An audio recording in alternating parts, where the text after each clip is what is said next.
Wow, you guys like my balloons? I decided to get some cool new balloons for the dog for a starting soon screen. There it is. Oh fuck, my cat keeps... I'm realizing I've been having PC issues the last couple of days, but it's also because my cat has been under my fucking table for the entire time. You said also, now I feel the spirit of the holiday. Let me see if I can find like more appropriate fitting houses maybe. Let me see if I can find like maybe like a house of love. What do people like live in for houses with love? Like houses with... Oh my god, I'm just seeing happy families. Gross. God, what the fuck? Ayo, is that BB fraud? What the fuck do you mean? I'm not a fraud. I've streamed consistently. Every Monday, Wednesdays, and Fridays. I've been here, guys. What the hecking heck? I thought you were out of town? No. I don't think I was going to be out of town. It was more of like I didn't know what the plan was. My family hit me up this morning and they're like, hey, so the family event already went on without you. And I was like, oh, thanks for telling me. But it was like at 10 a.m. this morning. But they hit me up at like 3 a.m. last night. And they're like, hey, BBsmols, family gathering event tomorrow at 10 a.m. And I'm like, why would you tell me this in the middle of the fucking night? Why are you live right now? I was about to go to sleep because it's Monday at 8 p.m. PT. BBsmols goes live. Oh, motels, you're right.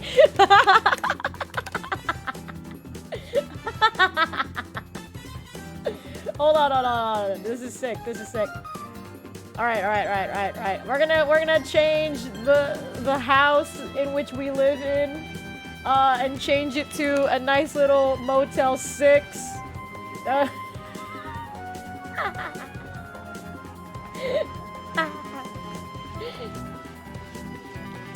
We don't need this. We need this. Dub upgrade. All right, guys. Woo! Feeling it for the holiday season. We've landed ourselves a nice little trip to the Motel 6. We have our Valentine's balloons and shit. We're moving up in the world.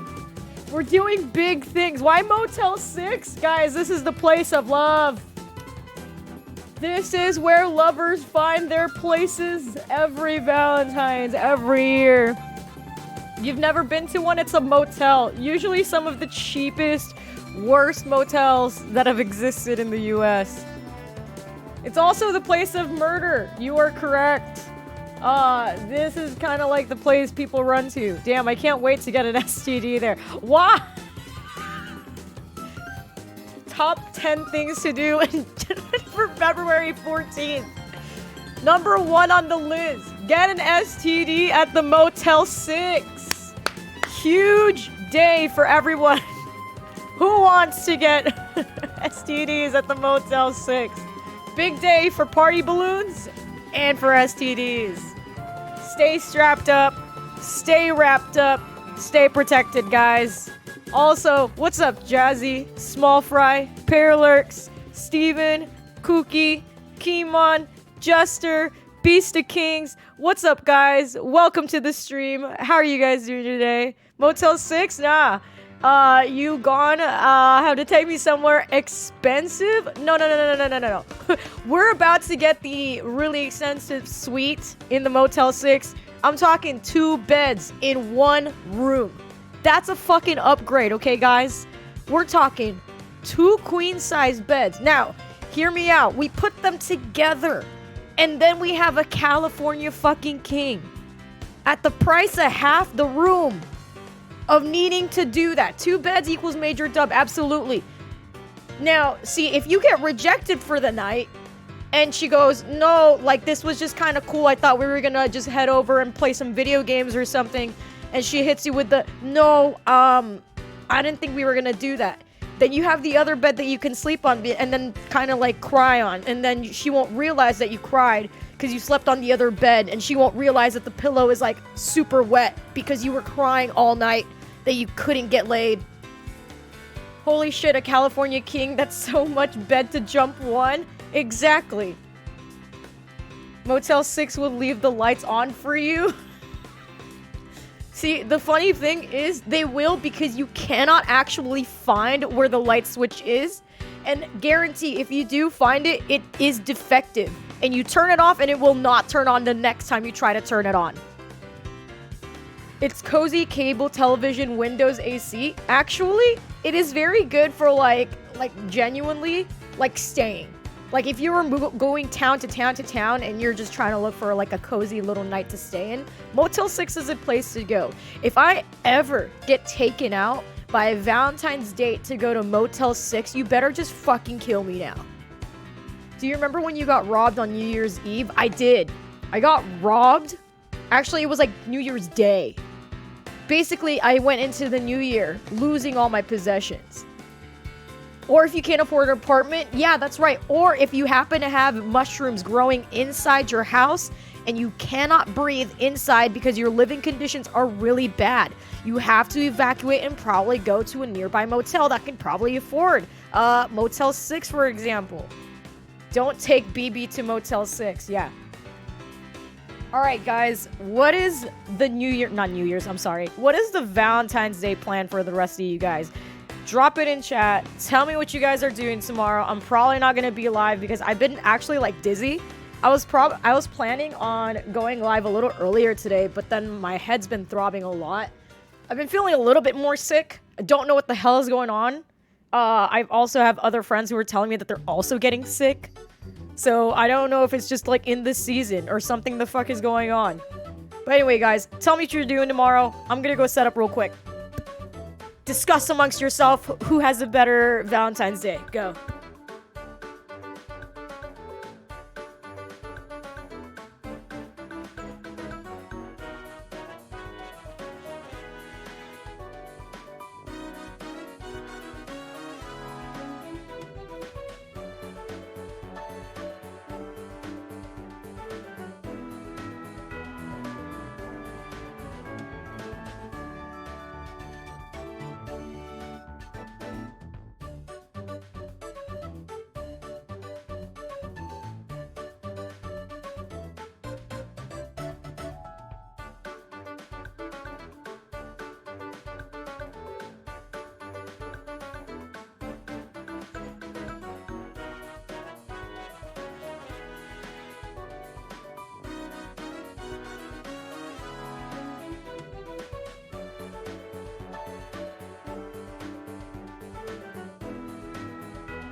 All right, chat. What's up, Excalibur, Tyler Explosion, Addy, yo, just joshing ya, Jazzy, Paralurks. What's up, guys?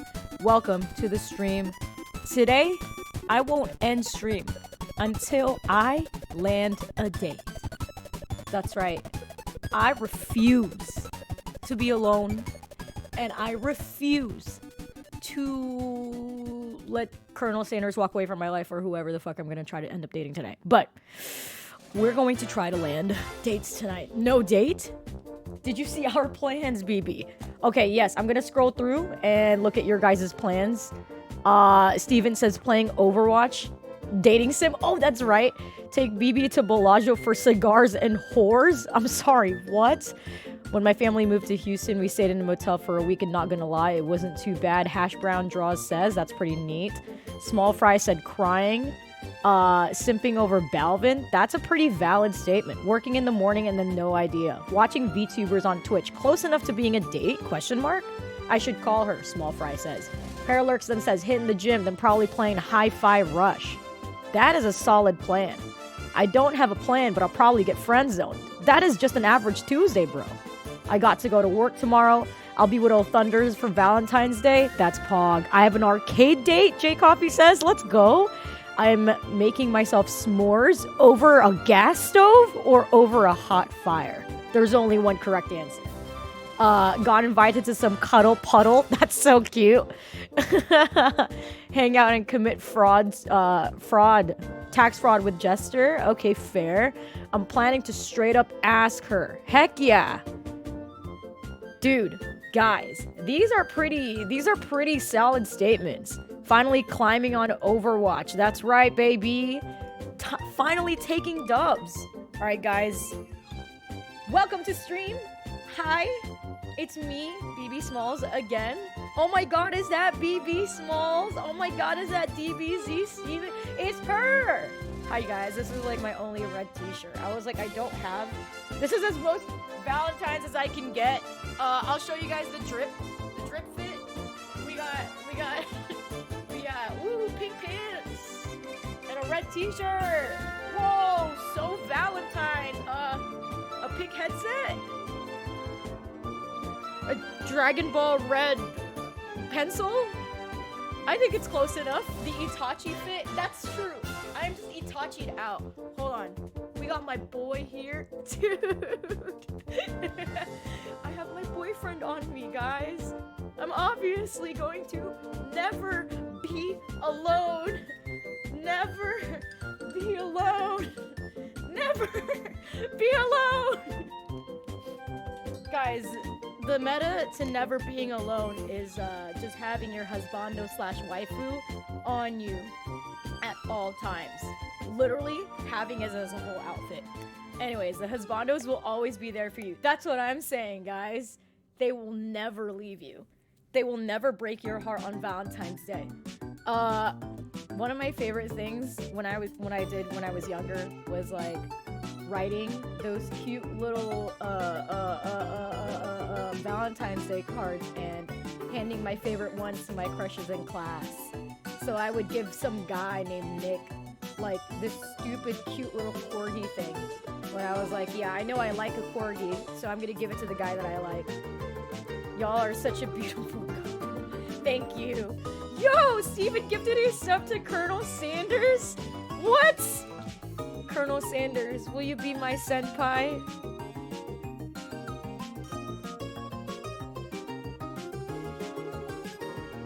Can I be the chick in you tonight?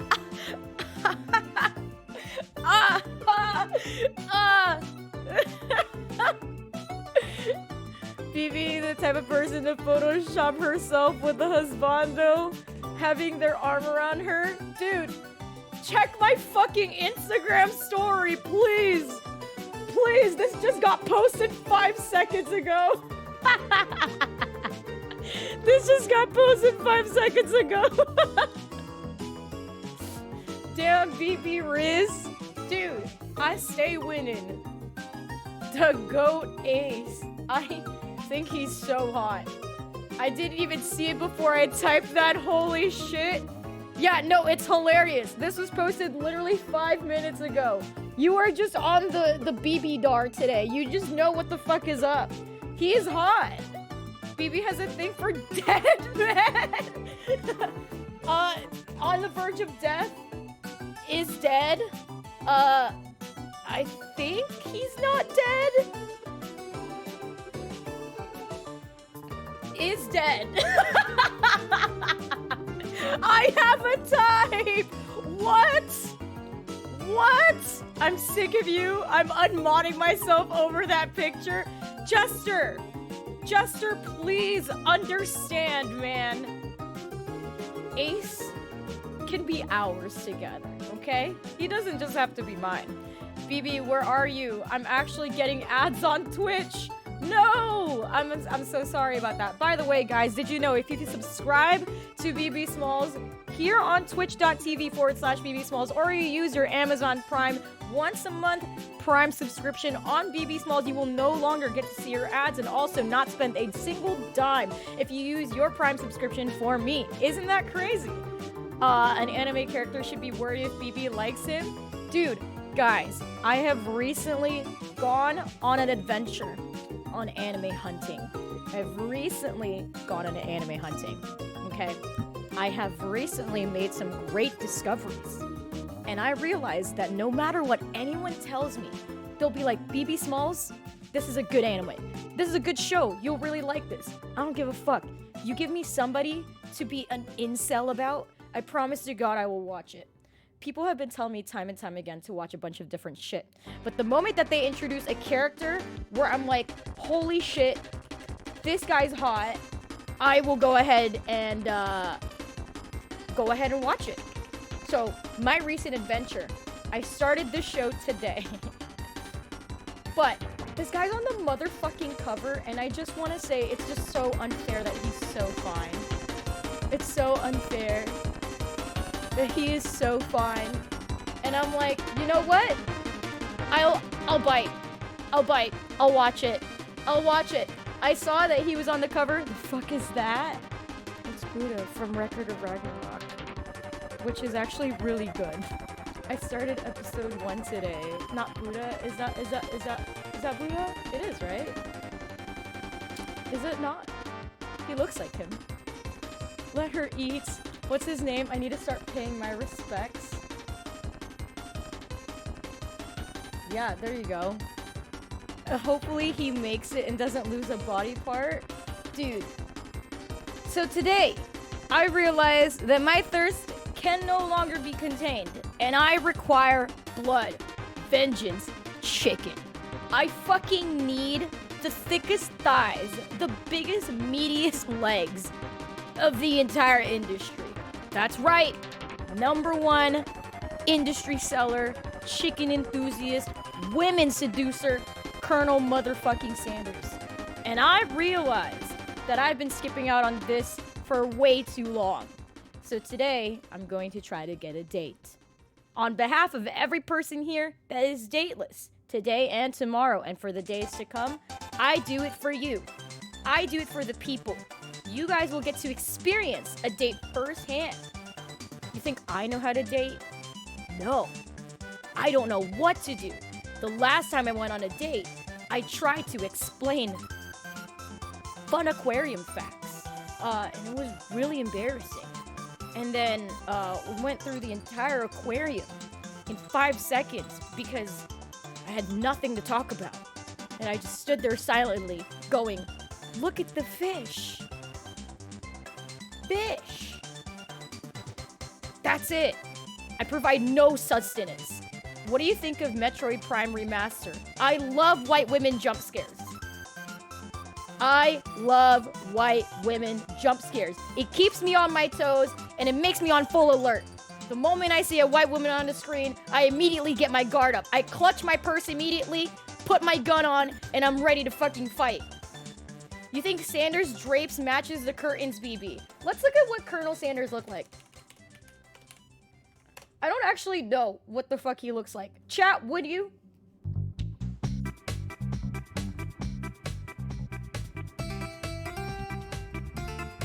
Would you?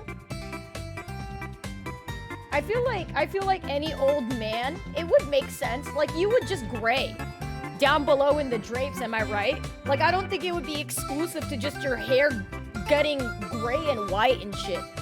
Actually, that looks bleached. This MFer definitely bleaches his hair, and he definitely has to bleach his pubes. 100% the hair matches the drapes, but it is 100% a fashion statement. He gets it done. Show us the chicken.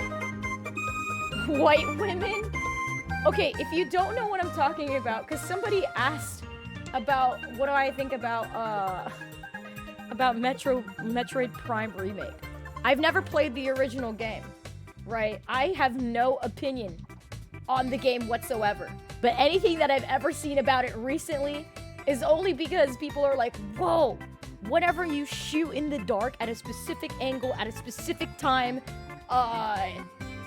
the blaster makes a reflection on her face, and you get to actually see her face, but in HD.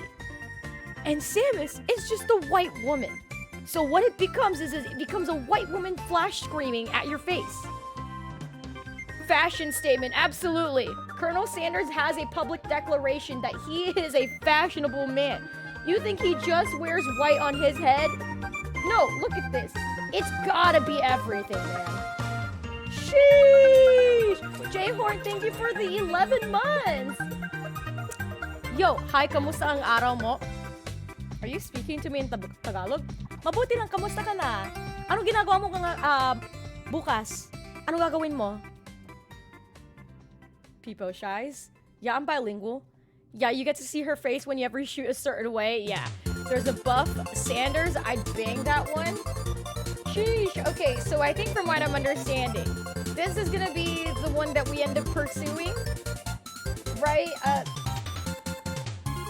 One's in chat if you would. One's in chat if you would. Top bilingual. Thank you. Jazzy gets it. Steven gets it. Alright, I'm so glad we're all on the same page. Mike gets it. D Malachi gets it. Tyler gets it. Damn. We have a chat full of giga chads. You guys all understand. The dude abides, thank you. But anyway, guys. I have 2 dating games that I want to try today. One, I think it's called Lover Watch. I just discovered this today. And apparently, if you are an Overwatch fan, then this is linked to your Blizzard account, I believe so. And then you get to unlock some cool shit, but you get to date people in Overwatch, which is really sick. Because the 2 people that I think I thirst over in Overwatch are dateable in this. They took a massive consensus and they said, BBsmols, who do you want to fuck? And then they said, the 2 guys that you want to fuck are going to be 100% in this. So that's right. We're going to go ahead and give this a shot, too. She goes to cookie class, which teaches you how to be a munch. You know, fair enough. Mercy and Daddy Reaper, I need to date for sure. How is this going to work? Hold on. Oh my god, the official but non-canon Overwatch 2 dating sim. They don't want it to be canon because they don't want our love to overtake the entire universe, which would make me a playable character in the game because our love would be that fucking strong. They don't understand the chemistry that me and Hanzo have, okay? Which is literally nothing. What? Are you ready to play this thing? Okay, are you guys ready?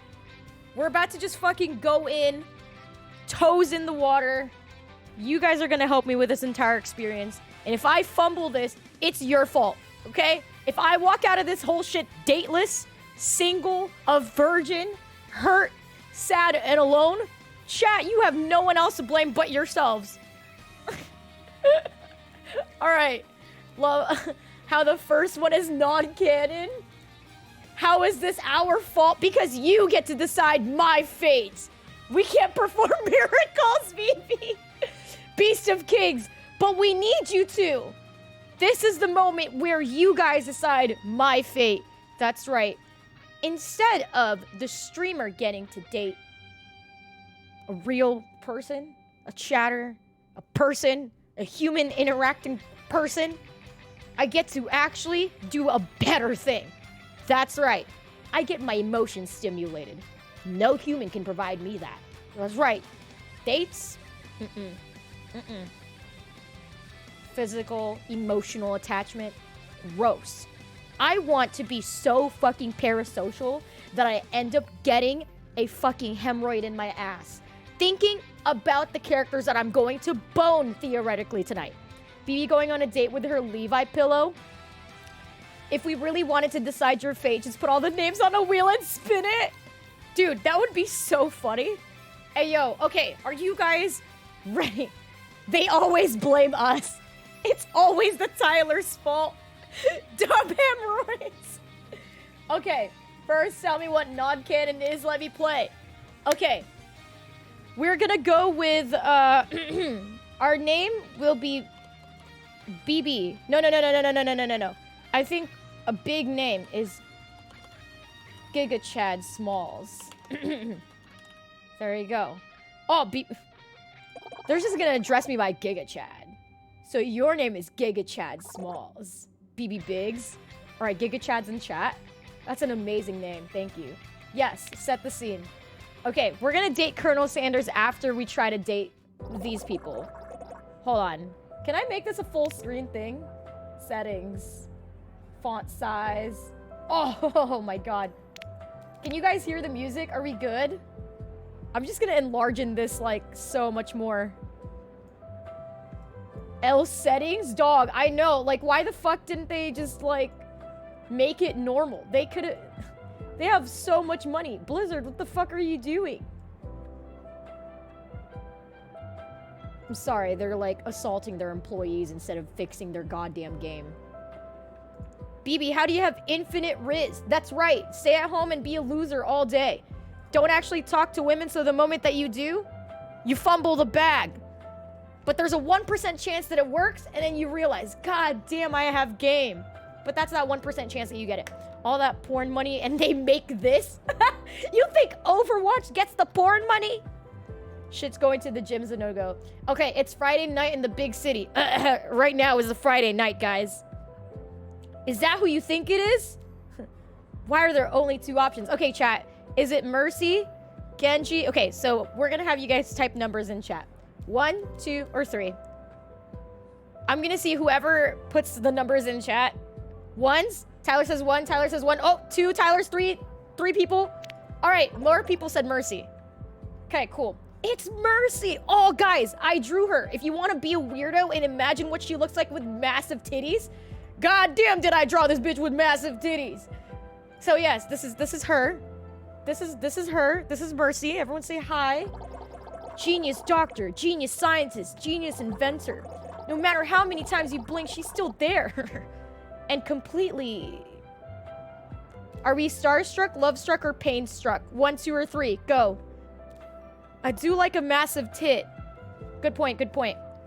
Steven says 3, 2, 2, 1. More 2s, more 2s. 3s. All right. We're gonna go 2. Lovestruck. But you're dating track. Oh, whoa. What the fuck was that?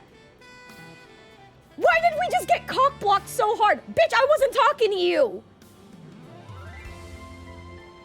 No, okay, hold on. I'ma jump in. What the hell just happened? Tell me, are you in love?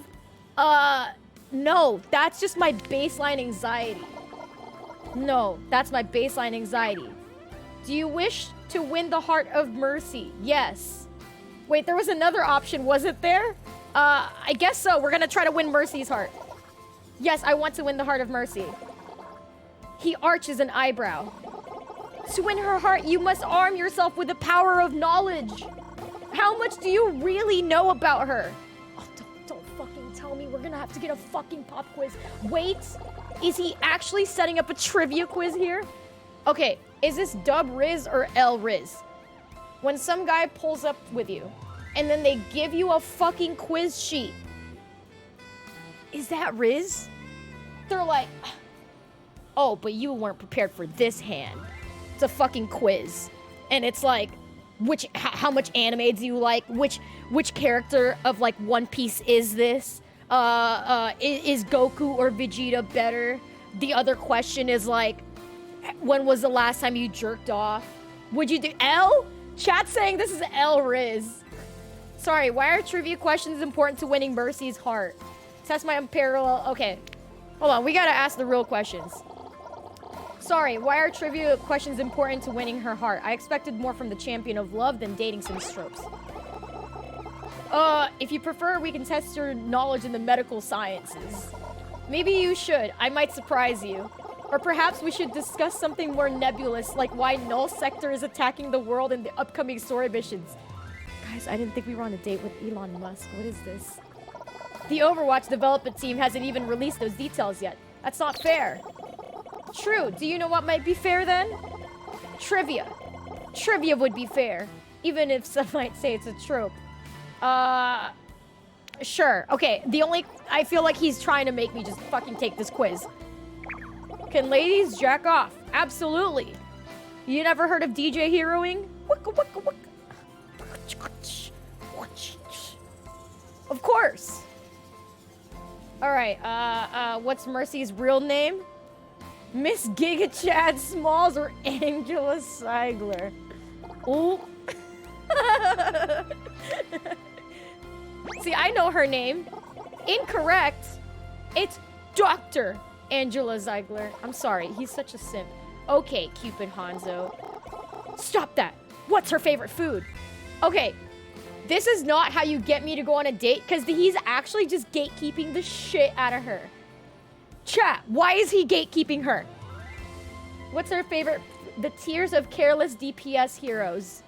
2 for sure. Okay, chat's saying 2. Let's go for 2. That's quite dark. I like that. She will not do better. Oh, she will not do better. What is Dr. Ziegler's field of research? Biology, healing. She has a PhD in heroes never die-ism. This is rigged. There are no right answers. What the fuck is this? I'd ask if I can just bang him because I want him. Jazzy, you are so right. Okay. J-Horn says 2. Mike says 3. 2 people have said 2. Okay, let's go 2. Healing. Duh.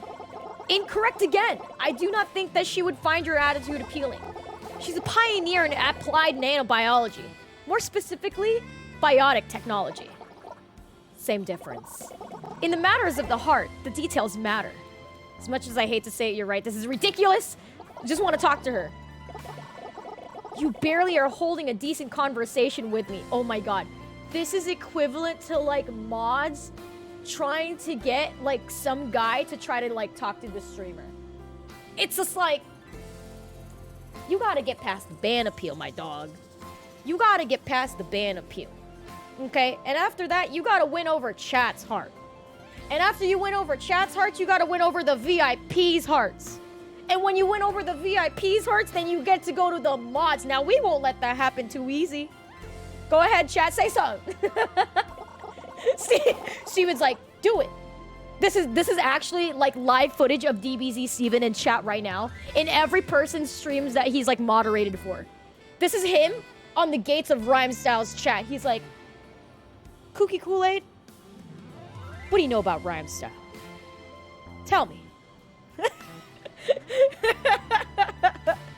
He's like, so what do you know about Thundershot 69? Oh, that's right, I added 69 because that's his original YouTube name. Did you know? I did. A real fan. I'll be your lone supporter, BBsmols, thank you. But do not worry, my magical powers will elevate you above your incompetence. Wait, I thought there were no magic in Overwatch settings. No more questions. Now, Mercy is a highly accomplished woman. What would impress her the most? Okay. I'm a pretty nice person. Chat, are we a nice person? Are we funny? I can tell her how many hours I clocked into Overwatch. Can I just say hi? 3? People are saying 3? 3? Is this Honey Pop? We should have just done Honey Pop on stream. Alright, tell her how many hours I clocked into Overwatch. Impressive! Say it out loud! I have 300 hours in Overwatch. The spotlight illuminates you. Oh, wait. Did that work? Only 300? Guys, I'm a fucking loser. I don't play as much as you guys think I do. Say it with your chest. Sorry, man. Sorry, ma'am. Sorry, ma'am.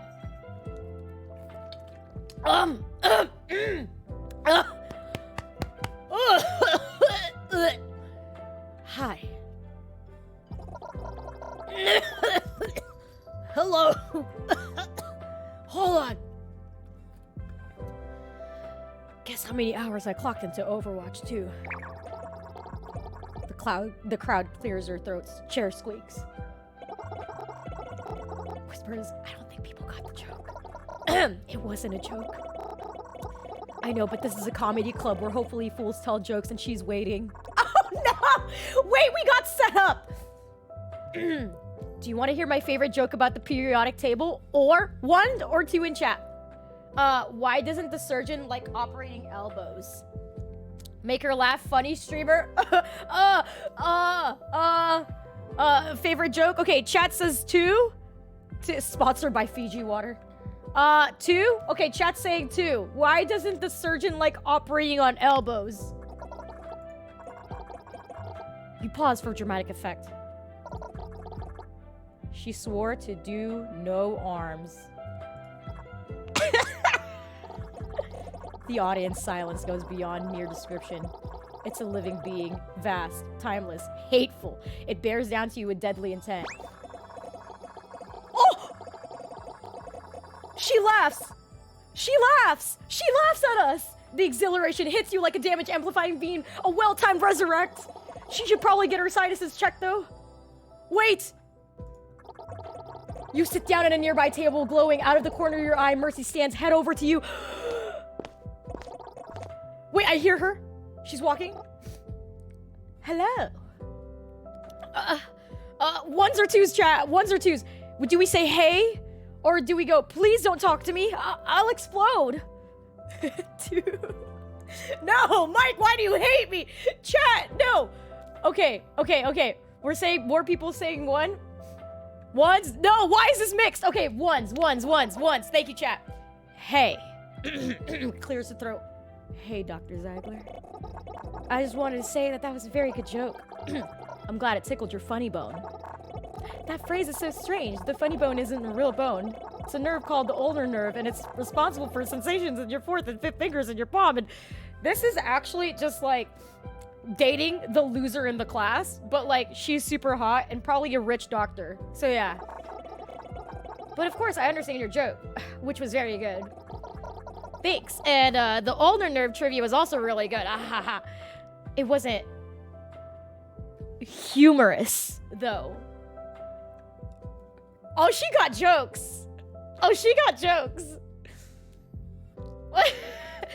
You're smart and funny. Ew! Who fucking says OP IRL? Dog, if you pull up to a date with me and you go, oh, that's so OP. Oh my god, BBsmols, you are so OP. You? OP. Not BB, say TBH IRL. I do. Okay, chat says 1. Has anyone ever told you that you're hilarious? You're the first. Sadly, a doctor doesn't have many opportunities to be funny. Isn't laughter the best medicine? Dog, we have so much Riz. This is actually... Guys, take notes. Chat. Notes. Everybody starts writing notes. Everybody start writing notes. This is great. Also, my cat keeps disconnecting. Hold on. I gotta get him out of there. Everybody take notes. Write this down. No, the best medicine lies in biotic technology. Yeah, let's rewrite that saying to biotic tech is the best medicine, so fund it. It doesn't quite have the same ring to it, but I prefer that version. It's been lovely chatting with you. Truly, would you be interested in joining me for dinner soon? Guys!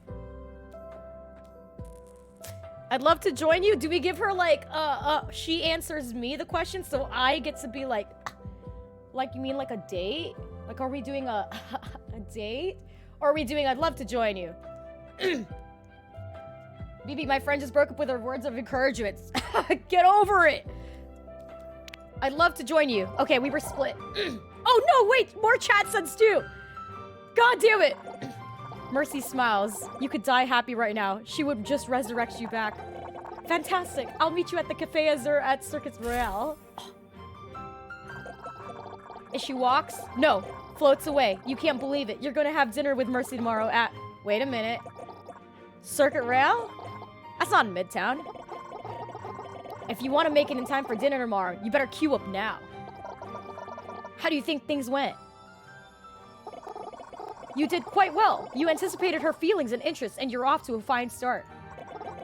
The first date is finished, but the journey ahead is long and fraught with peril. We will endure these trials together. Wait, do we get to go on the date? Luckily, hopefully, the future of Overwatch is a very reasonably priced transatlantic train. Oh my god, wait, we go on a date. We don't just get to rizz her up. Guys, we won the date. Can we get victories in chat? We at least ended up on the date. Can we get some victories in chat? This is what I would personally call a dub. This is a personal dub. Also, my cat is down there again. Holy shit. Bush, stop. You're not allowed. You're not allowed down there. He keeps, like, disconnecting. Thank you, chat, for the encouragement. You guys are all responsible for me landing this date today. So just know that because I landed this, you have a chance yourself, too. Just take these tips and tricks. Supercars zip by the distance. The aroma of your high-end dining wafts from the nearby tables. The menu is in front of you, and you're cursing yourself for skipping French class all those years ago. It's exactly 3 minutes and 2 seconds past the time of your dinner date, and she's still nowhere to be found.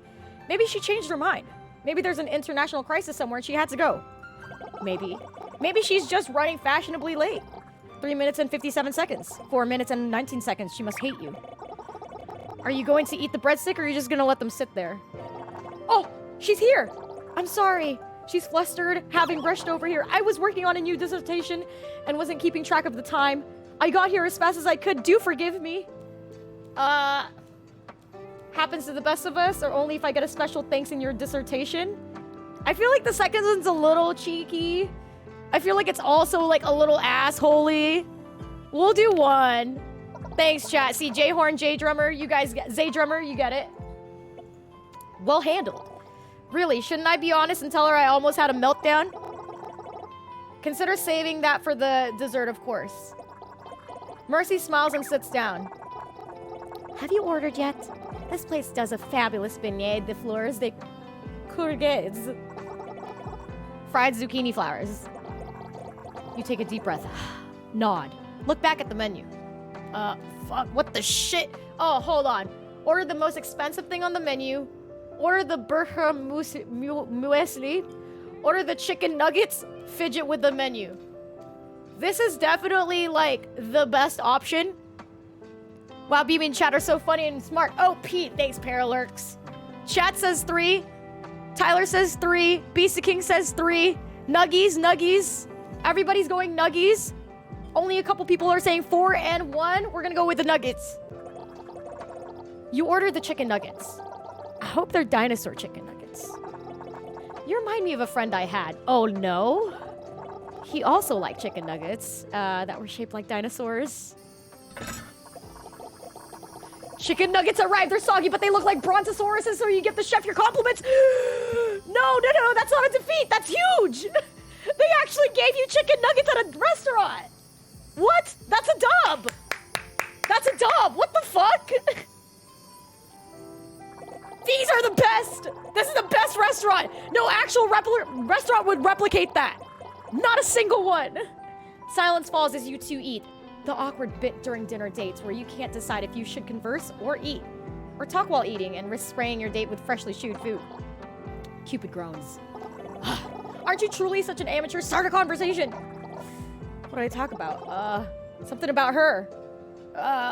Your dissertation sounds interesting. Tell me more. Or what kind of hobbies do you enjoy? Or so what have you been up to since Overwatch fell apart? That's great. 3, 1. Okay. 2. Okay, there's one of each now. 1, 2, 3. You guys are 2. All right, there's more 2s than there are 3s and 1s. What kind of hobbies do you enjoy? I like volunteering at clinics around the world and collecting crystals. Crystal bitch. Non-canonically, of course. like non-canonical healing crystals. My favorite is the rose quartz. Oh my god, she's a crystal bitch. I did not expect Mercy to be a crystal girl. It represents love, healing, and compassion. It represents love, healing, compassion, right? Right. You high-five Cupid. Mercy looks at you concerned. You forgot that you can only see him. My godly knowledge in love does not cover how to recover from such tomfoolery. So helpful. Just stretching the good old Latissimus Dorsey.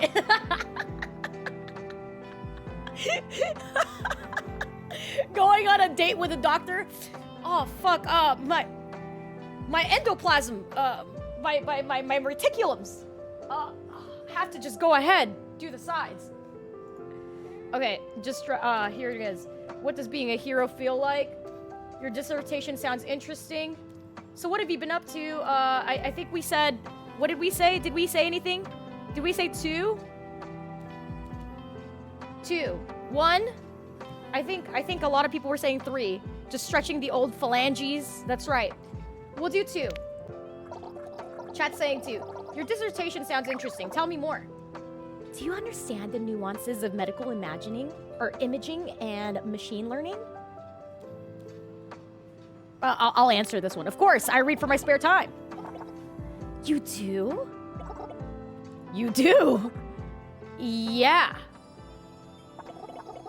Wonderful! It's been working on optimizing the resolution for imaging deep in tissues for cellular level in real time. Reaching this level requires much better contrast, improved electron microscopy, better samples, and better convex optimization algorithm for evaluating complex loss functions to digest a massive amount of visual information. We're still not close to competing a universal molecular atlas because of the massive amount of computing power we need to calculate angular orientation of cellular protein complexes. I am now using a lot of big words that are frankly extremely scary, and wow, you are realizing now that I'm one of the biggest once-in-a-lifetime geniuses, and I bet you were hoping that Cupid says something to bail you out here.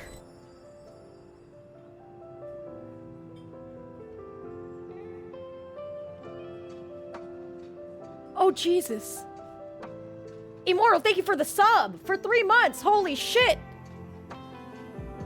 Holy shit, thank you for the sub. What the fuck? Thank you. Yo, Nikki, what's up? Welcome to the stream. I would change the subject to something you can easily understand. I'm gonna go ahead and say, what have you been doing since Overwatch fell apart? Okay, sounds good, guys? So what have you been doing since Overwatch fell apart? Nothing. Nothing? Nothing of note. Do you miss it? The missions, the adventure? I'd rather not talk about it if you don't mind. Oh, she got nerfed, guys. She got nerfed. She does not want to talk about it at all. She recently got her guardian angel. She's going rogue, chat. No. All right, I feel like we're narrowing down the options. What does it feel like being a hero? You know, no one believes me when I say that it's not that great as people think. The world saw me as Mercy, a guardian angel, a noble perfect, but also just Angela Ziegler. And I'm not perfect. And when the world saw me, they were disappointed. I don't mind being Mercy. If the world needs her, then I'll be there. But I wish they would also welcome Angela. Wow. Oh my god, guys, this is big. I need your help. Are we saying I need you? Are we saying you like being in the center of attention? Or do we just...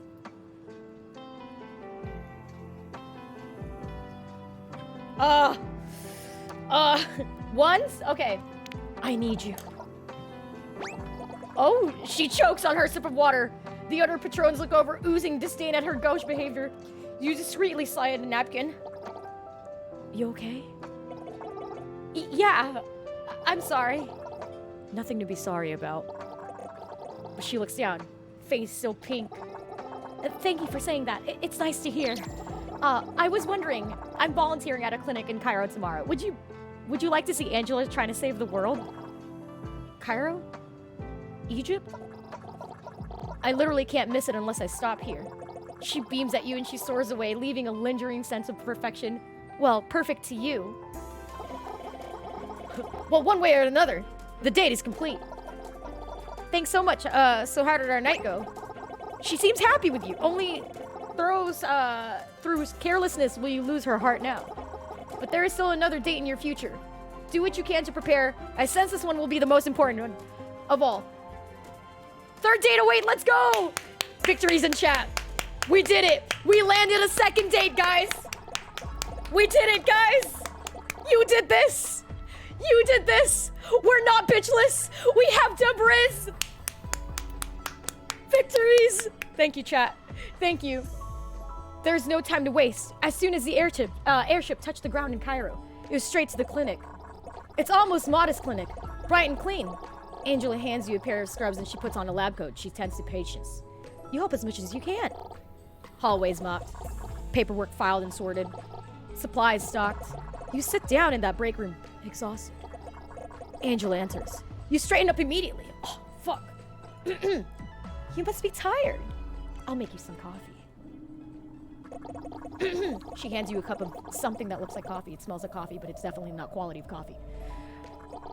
Her genius does not extend to barristerial arts, if such a thing exists. What do we do with the coffee that she gave us that's just fucking horrid? I'm assuming she literally just put like coffee beans in a cup. What do we do? 1, 2s, or 3s, chat? Do I drink it? Do I put the cup down discreetly? Or let's make another pot. You smell like someone tortured coffee beans to death. Drink that bit. Okay. You drink it enthusiastically. Do you like it? Just what the doctor ordered. I know it's terrible, but there's plenty more, so help yourself. Your stomach gurgles in protest, but hey, it'll keep you awake. Everyone's telling me that you're great help. Keep it up. She leaves. Her compliment energizes you more than any cup of coffee. All right, we get back to volunteering. Damn, I have to be so down bad for a bad bee if she's gonna make me go volunteering with her at the fucking nurse's office, bro. It's fuck them kids. Always. Why am I here? God, she's so bad. You're quite the brave one. You recognize the quiet wry voice. You turn around and it's... Oh! It's Anna! No one has experienced Angela's coffee and come out smiling on the other end. The Anna Amari, legendary sniper, Overwatch Strike Squad member, the bane of your most matches. What's she doing here? Anna, what are you doing here? Are you hurt? Oh, I'm always aching somewhere, you know that. And who is this? This is Giga Chad Smalls. She blushes, Pink Mercy Pink. I love the fucking TM. What do we say? We interrupt and we say, date. I'm her date. Or, I can't believe this volunteering stuff got me the chance to meet you. That's cool. We start dick riding the other bitch. I'm just helping Angela out for the day. Are we to be bold? Do we go ahead and basically go somewhere else? Or do we do 3? Dick riding. She's like 80 years old, Jester. Chat. She's like 70. Gilf. Date. I'm Angela's date. Jester, stop. Dr. Angela Ziegler. Dr. Angela Ziegler. Are you blushing? Absolutely not. It's extremely hot here. She's got experience. And her gaze pierces you. You know those eyes have seen the most dangerous criminals in their final moments. I've always told Faria to look for someone who's not afraid to speak up. I'm glad you found someone like that, Angela. It was nice meeting you, Giga Chad Smalls. She leaves Angela and clears her throat and avoids eye contact with you. I'll see you when the shift ends. You're alone, wondering what happened. Well done. You've impressed Anna Amari.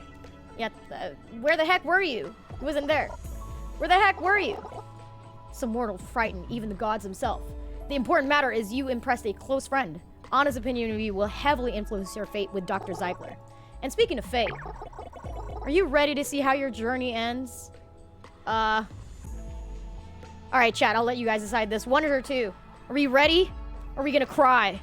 Fuck Cupid, though? Good question. Are we gonna go, be confident, or do we go and cry? Alright, chat, you guys are being really nice about this. We go ahead and not cry or shit ourselves. Pretty confident. BB is definitely too. Do you have a moment? I want to talk with you about something. Dog, every time, this is like a statement that has always gotten me like a weird feeling. like, whether it's like someone confessing to me or like someone telling me something, it's like, I want to talk to you about something. I'm like, what did I do? We follow her. She leads you to the top floor of the clinic where there's a rooftop terrace with the stunning views of Cairo. Wow! Spectacular, isn't it? I come up here often after a long shift. You both take in the view of the city, the now sparkling orange from the setting sun and the high-rise apartments and the freeways gathered around its shores. So, what did you want to talk about? I wanted to thank you for the last few days together. You saw me for who I really am, and instead of judging my expectations, you gave me humor, compassion, and kindness. That's someone like you existed in a world, and it makes me want to believe in a little stronger, fight for it a little harder. I want to show you something. I would like Take to my take hand. this fight Oh, in my hand. Jay Devin, thank you for the 3 months. Welcome in. So sweet of you. She does the Overwatch Mercy, like, take my hand bit. Come see this world from above as I do in all its beauty. Chat. Do we accept her 1's in chat for love, 2's in chat for friendship? What do we do? Zay Drummer says 2, Neil says 1, Jay Horn says 1, Kojo says 1, Steven says 1, Mike says 1. Okay, we're doing love. I would go anywhere with you. This is her worst skin. The Valkyrie wings spread open. Angela takes your hand and you both soar into the clouds. I've known many heroes, but you are mine. You've embarked on the journey of love and found what you desire at the end. Love takes many forms, but it's always true. May you cherish your love with mercy forever and always. Love is the new meta! Whoa! New rewards unlocked. Return to main menu. Can I... You wooed Mercy, nothing better than a supportive partner. Ah, download card. Love is the new meta. Wow, that's funny. That's quirky. I wooed her, though. That's pretty sick. Victories in chat, guys. Good job. We fucking did it. I can't believe we did it. You guys can't say that you did not land a date for Valentine's Day, because you literally did that right now. You can walk out of this stream and be like, she couldn't have done that shit without me. I got Riz. Dub Riz. That's because of me. Tyler, what the fuck? Pog champ? Yo, anyone gonna be doing some Pog champs tomorrow?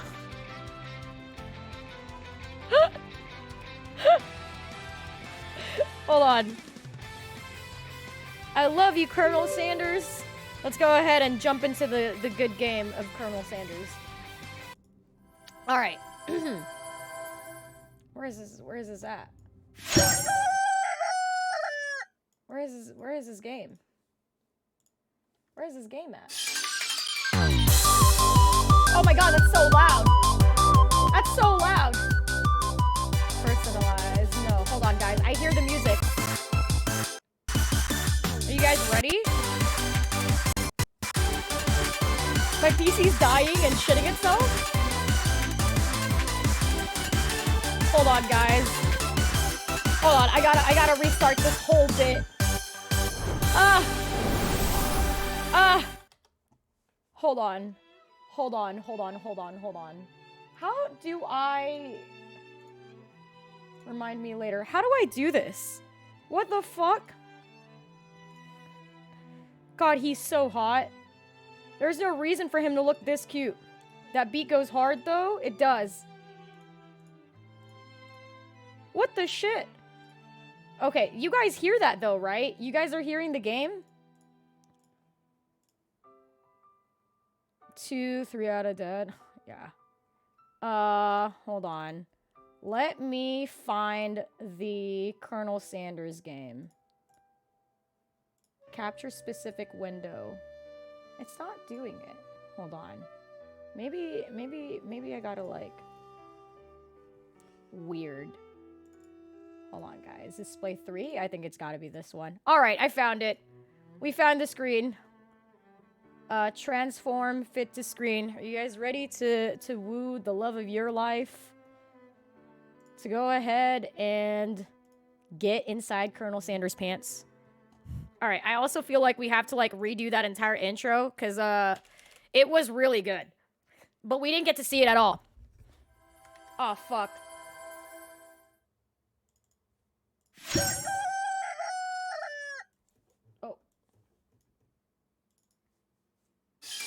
There it is. All right, guys.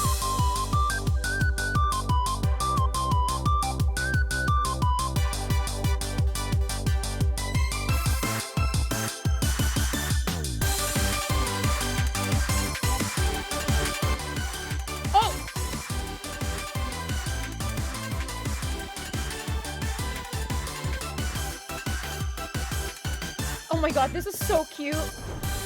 Yay! Alright, guys, we're gonna try to woo Colonel MFing Sanders today. New game. Tell us your name. Alright. I'm gonna... fuck it. We are chat.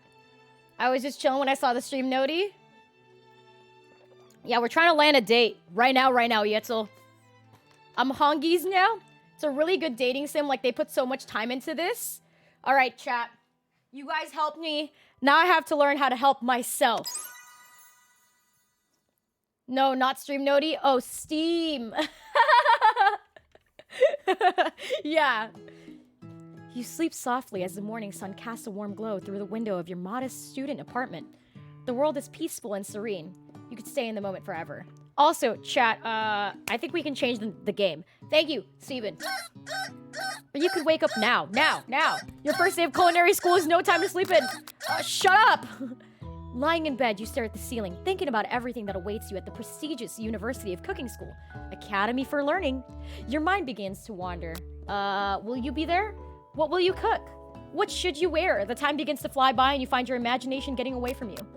You allowed yourself to daydream a bit. Personally, I think I'm going to relax for a little bit. We don't need to be too serious about dating. All right, good night, Paralurks. It's here, finally, your first day of culinary school. So many dishes to prepare, so many students to meet. Your mind is swimming with possibilities when you realize you're running late. You grab a biscuit and you burst out the door in a hurry. Yikes, you're in such a hurry, in fact, that you forgot to put on any deodorant. Ew. Before running out the door. Absolutely not. Go back. You're sweating buckets as you rush onto your time. Standing in the quad, you gaze up on the magnificent University of Cooking School. Oh, that's fucking disgusting. Why? Can I not, like, put on deodorant? Here comes your lifelong best friend forever, Miriam. She's the most adorably awkward person you've ever met, and absolutely love her for it. Dry-ass biscuit with no drink? Jazzy! They really tried to kill me, frame one. They gave me no drink. Good morning, chat. Are you excited for the first day of your lives? Actually, because I am. Excited, a little nervous. Okay, a lot of nervous. What the? It's just that this morning I made breakfast for myself, but, well, when I ate it, I couldn't taste any love in the food. What if I'm no good? What if I fail? Classic Miriam. Raised by master chef parents, she's always held to herself to a very high standard.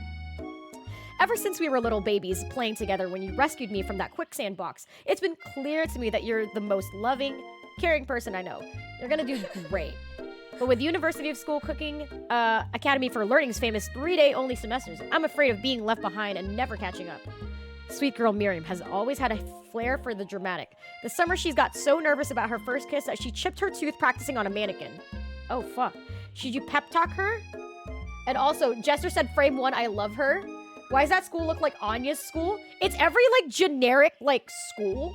I feel like this is, like, the most cookie cutter, I'm in Japan school ever. It's, like, 2 stories, a clock in the middle, and trees?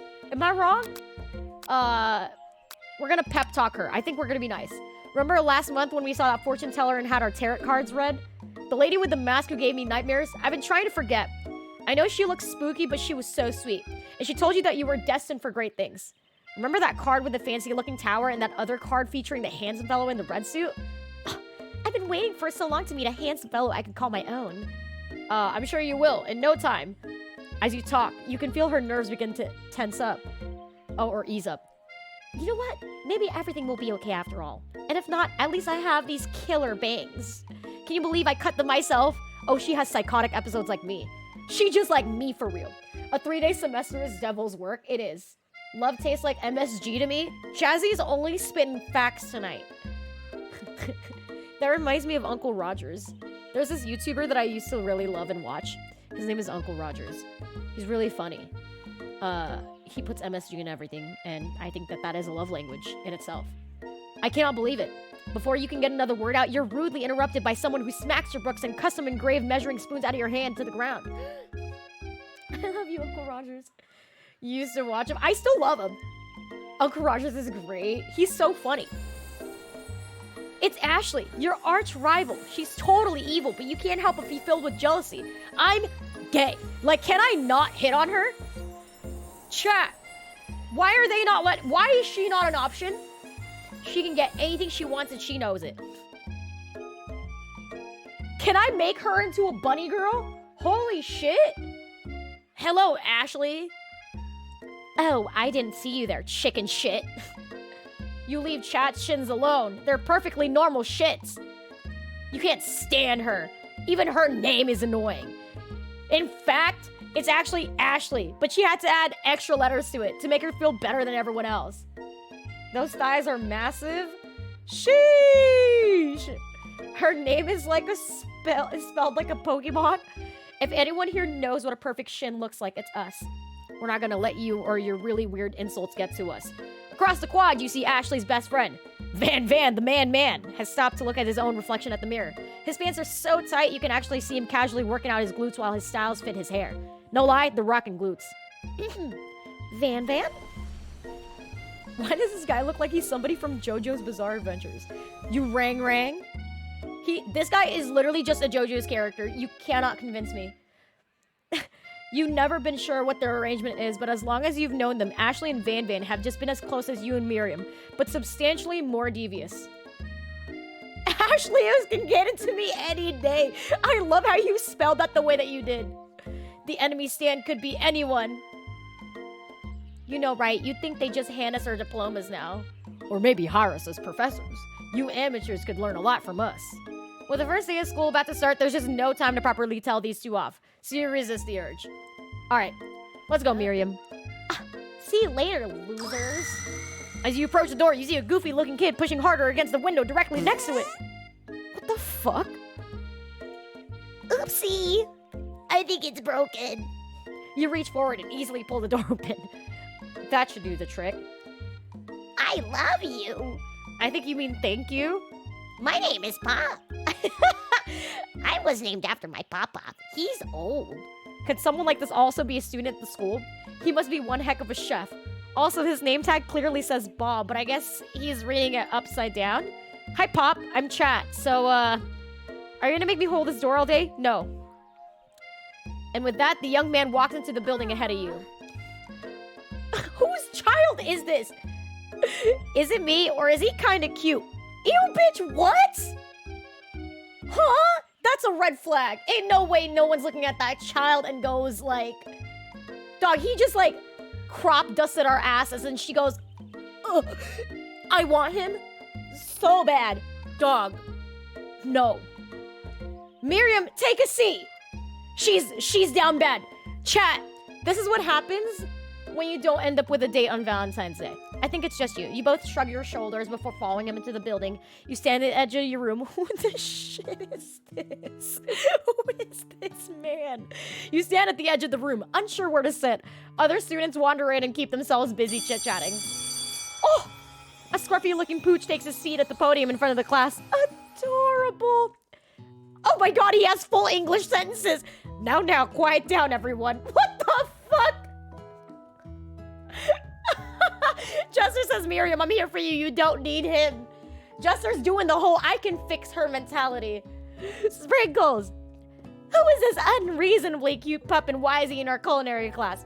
You must be Sprinkles, head instructor and CEO of UCSAL. Please call me Professor Dog. I may be cute and a little fluffy, but I still demand respect. Woof. What? A cute dog is our professor? This is the best school ever. I guess only a dog's nose is capable of picking up all the nuances of fine dining. Out of nowhere, wind begins to rush around you like a swirl of cherry blossoms petals, filling the air inside the classroom. I'm chilly. Someone close the window. And then, he walks in. You're immediately swept up from the aura of this new student and his remarkable goatee. Who knew anyone would be so handsome? Time stands still. It's It's him! If it isn't my favorite student, Harlan. Colonel Sanders interrupts Sprinkles. Sorry, Professor Dog, before he can finish his sentence. Please, call me Colonel. Colonel Sanders. A hushed murmur rolls through the classroom as Colonel Sanders walks down the aisle of the desks. Suddenly, the room is sweltering. Sweat begins to bead across your brow. You feel like everyone is looking at you, and you're not entirely wrong. And this here must be sweaty sweats a lot. Maybe we should open that window back before faucet pits melt into a puddle and evaporates entirely. Hold on just a second. Nobody talks to my friend like that. You two both know my name. We were in the same kindergarten class. And what is with all these really weird insults? Besides, when Chat sweats, it's not gross. It's beautiful. Look at that shimmer. You turn to find Colonel Sanders standing right in front of you. Colonel Sanders' beautiful angel that he is stands before you, smiling gently, his hand outstretched. Boy, howdy. This classroom gets hotter than a Kentucky fryer. Please, use my handkerchief. You freeze up. Colonel Sanders is talking to you. Oh, God. Guys, he's talking to us. He's talking to you. Wait. About how sweaty you look, you're completely mortified. This can't be your first interaction. What if he never forgets this moment? How will you respond? Hold on, wait. I'm gonna think about this in a real situation, okay, guys? This really hot guy just came up to me. I'm sweating my pits off because I forgot to put on deodorant this morning. I stink like shit. This is his. I'm not about to take the handkerchief, and he's about to take it back and smell my nasty-ass pits. I refuse. You feel horrified that your first interaction with Colonel Sanders is centered around the fact that you're a sweaty mess. No thanks, this is actually on purpose. It's an old family secret to keeping our skin soft and healthy. You wave his hand away, quickly wipe your face with your apron, and it's said. Professor Dog steps in to settle the class down and get some ground rules. Chat, you guys said one? You guys would have said yes? What? Jay Horton Jazzy, why? Next time I'll listen to you guys. The birthplace of culinary legends past, present, and future. Many challenges await you. There will be tears. There will be blood. There might even be really adorable tiny food. And when all is said and done, there will be a battle. You will lift your sporks and compete in the broom cooking arena. So I can sniff it later? Your own sweat? Just then, another student enters the classroom and interrupts the professor's rousing speech.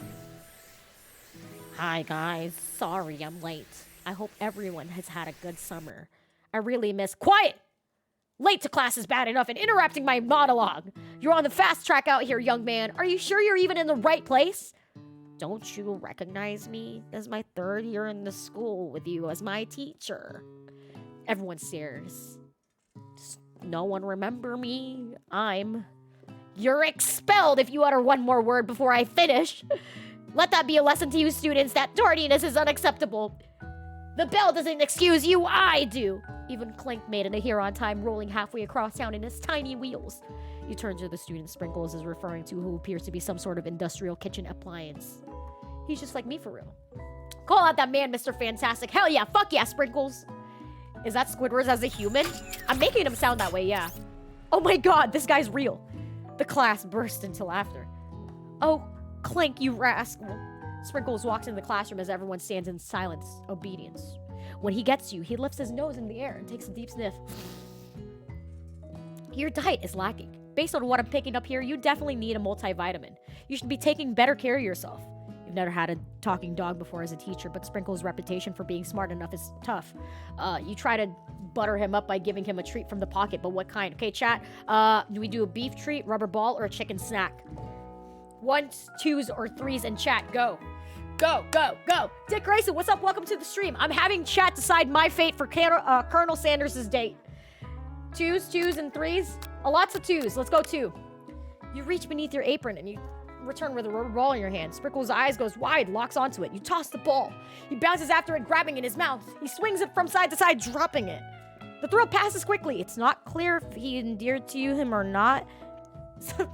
Settle down, chefs. Take your seats and prepare your minds open to the amazing possibilities of culinary school. As everyone rushes to claim their favorite seats, you're left standing in front of the room only with 2 options remaining. Hey, chat, there's still a seat right here. It seems that no one has claimed the seat next to me if you're interested. All right, chat. One's if we try to sit by Hottie McHottie, Colonel motherfucking Sanders, or 2 by our best friend. Bros before hoes, 2. Neil says 1. Jazzy says 1. Mike says 1. Jazzy says they're horny. Jay Horn says 2. We have Dick saying 2. Guys, what do we do? I think 2, you stink. Addie, we are horny. You're right. You moved to take your seat by Colonel Sanders. It appears he brought no books, pens, or pencils. However, his perfect upright posture shows off a serious that makes confidence in his desire to learn. Thank you for offering me the seat. I've only had 2 rules. Do all you can to the best that you can. It's only the way you ever get that feeling of accomplishing something. That is so inspiring, Colonel Sanders. A little off topic if you ask me, but okay. As soon as you settled into your seat, the professor makes an announcement. I don't know how you found this game, but I love that you're playing it. Thank you. As soon as you've settled into your seat, the professor makes an announcement. Think fast. It's time for a pop quiz, Sprinkle says. Yay! A pop quiz about me. This is incredibly important, so surprisingly, short quiz. We'll tell you if you're ready for life at culinary school. Keep your knives sharp and your focus sharper. Here comes the question number 1. If train A is traveling to point B and train B is traveling to point A, how important is it to wash your hands before cooking? All right, is it 1, med depends? 2, extremely looking at you, pop? 3, doesn't matter at all. 1s, 2s, or 3s in chat, go. I will go ahead and let you guys decide my fate. 2? 2? Fair deal. Neil says 2. Jay Horn says 2. Jazzy says 2. We're gonna lock in 2. That's right. Forest is to tree as chicken is to feather, night vision goggles, or slam dunk. This one's a little weird. Forest is to tree as chicken is to feather, night vision goggles. 1. You're right. That's right. What is the most efficient eating utensil ever created? A comically oversized fork, a meat tenderizer, or a spork? Wait, I do know this answer. KFC only has sporks. It has to be number 3. Thank you, guys. That's right. What food is the best for a broken heart? Anything as long as it's prepared with love and not too much salt. Ew, what the shit is this option? Camel meat? Pancake that looks like a silly face? Is all the above a good option except for camel meat? 1. That's right. Good answer. Is Sprinkles a good boy? No. Yes, he's a talking dog that teaches at a culinary school. He's the best boy. 1, 2, or 3? Nico says 3. 3? Just yes? Just yes? Just basic yes? What happens if I just say yes? That's wrong. He's nothing but the best. Your score is 4 out of 5? Chat, what the fuck? What? What the hell? Only 1 wrong? Not too shabby. You might do just all right, kid. You look up to see that Colonel Sanders has been... I changed my answer to 2. It's a good point. You look up to see that Colonel Sanders has been waiting for your tally score. He nods with approval. May I have your attention, students? I have an important announcement to make. Time for lunch. The cafeteria is as nice as any restaurant you've ever eaten at. It makes sense that a school dedicated to cooking would also be serious about eating. A delicious fragrance wafts through the room and tickles your nose. Your mouth waters. Do you smell that? That must be our lunch. It smells crazy good. Everyone, can I have your attention? Is it about lunch? No.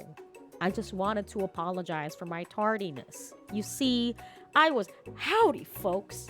I'd like to make an announcement. Hey, it's about lunch. Everyone cheers. But shh. Lunch. She said shh. In honor of the new semester, I have prepared something special to share with everyone for lunch. That must be the smell I smelled. Indeed, that smell. You hold your breath, waiting that food mysterious unit has created. You've heard that he's very talented, but were the rumors true? Is this a large bucket above his head? Its contents glimmer in the lights. Piled high are huge piles of chicken, breaded and fried to a crispy golden finish. The aroma envelopes you, and you begin to feel warm inside. Colonel Sanders has filled a bucket with chickens. What a novel concept. Your stomach begins to grumble as if to say, stop thinking and start eating. For years, I have been developing a secret recipe for the perfect fried chicken. By my calculation, nothing less than 11 herbs and spices are required to achieve the perfect balance of flavors. You look around to see if anyone other else has a pen and paper and is scribbling notes as fast as they can. But that's all I'll say about that. What you think we want is your stupid secret recipe, dude. Pshaw. Nah, my dude. Nah. I'm just drafting a last will and testament in case one of those ingredients is poison. Got him.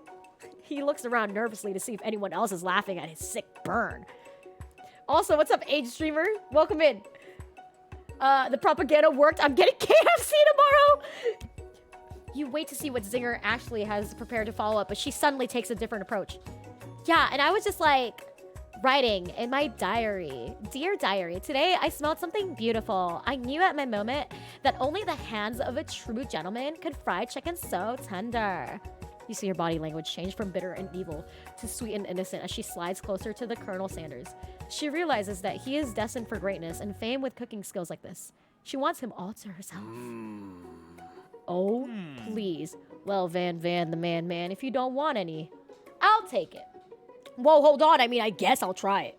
He takes one bite and his eyes grow wide. He starts controlling his face and he tries to hold in his pure exhilaration and acts unimpressed.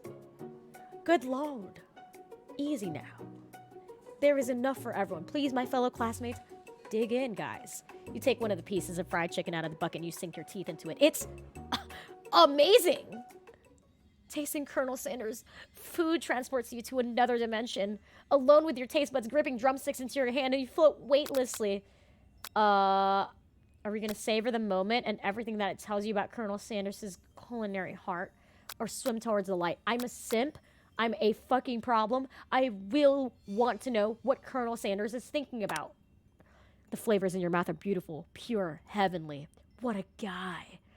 God. Alone with the flavors, you feel something that can only be described as love. For a man, for a flavor, are they the same? After tasting his food, you try to get some one-on-one time with Colonel Sanders. He looks at you down as you approach. It's impossible to read his mood, but you press on it anyway. Colonel, I was wondering if I could talk to you for a second. He sits silently. You suppose he didn't say no, so you press forward.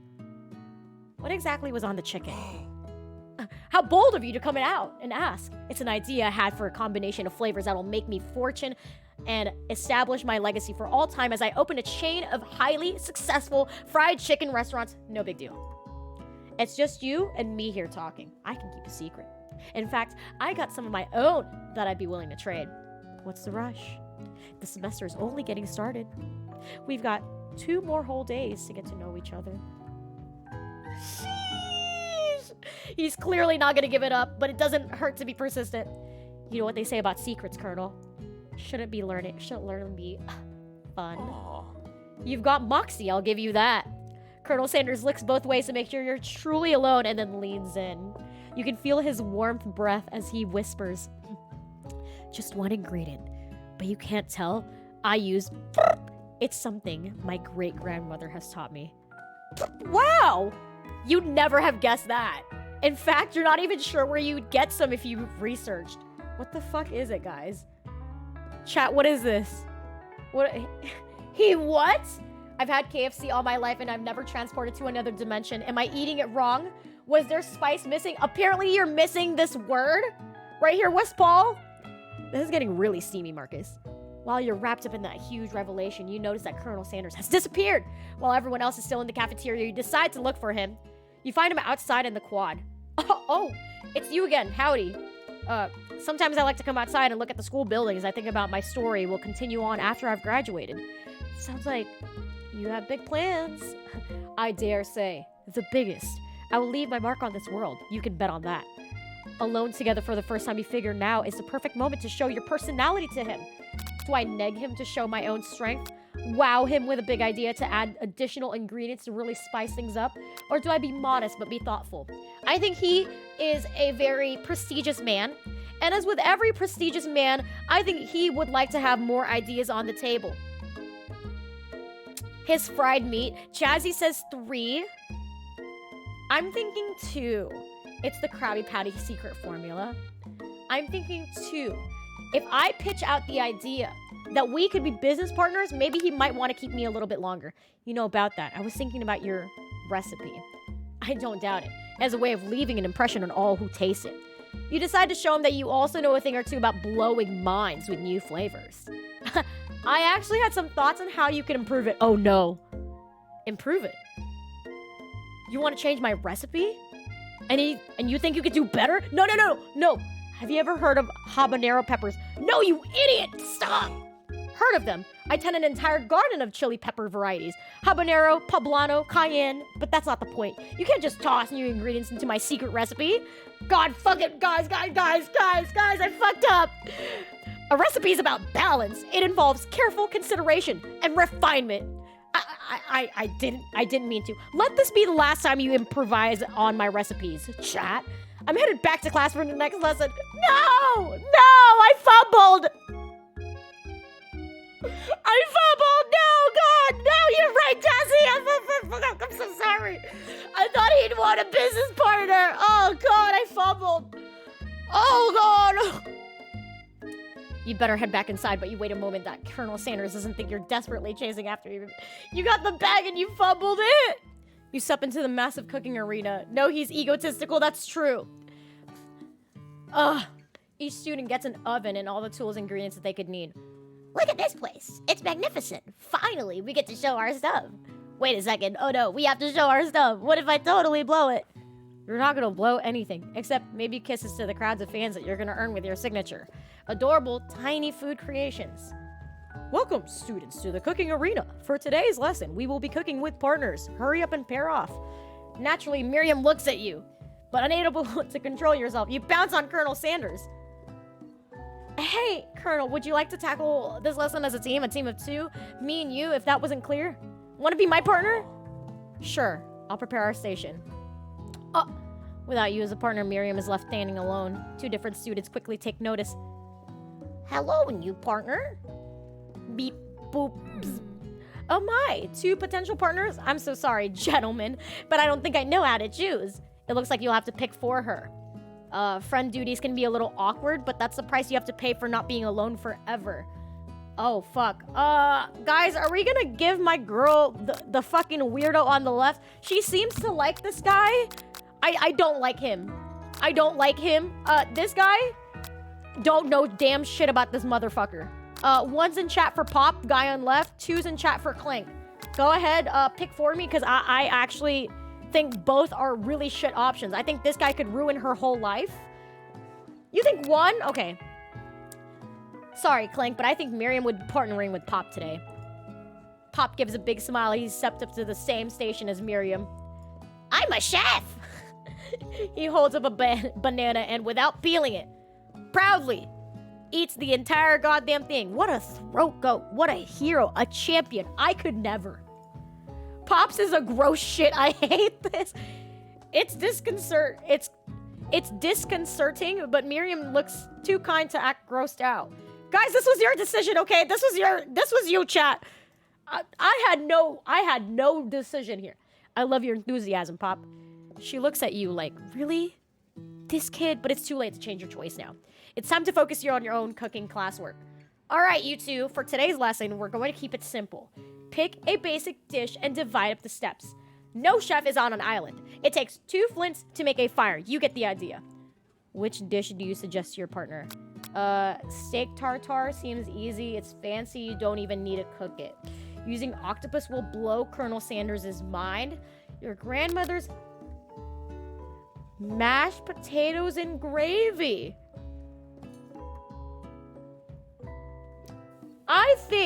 I have a feeling that this man might like my grandmother's mashed potatoes and gravy.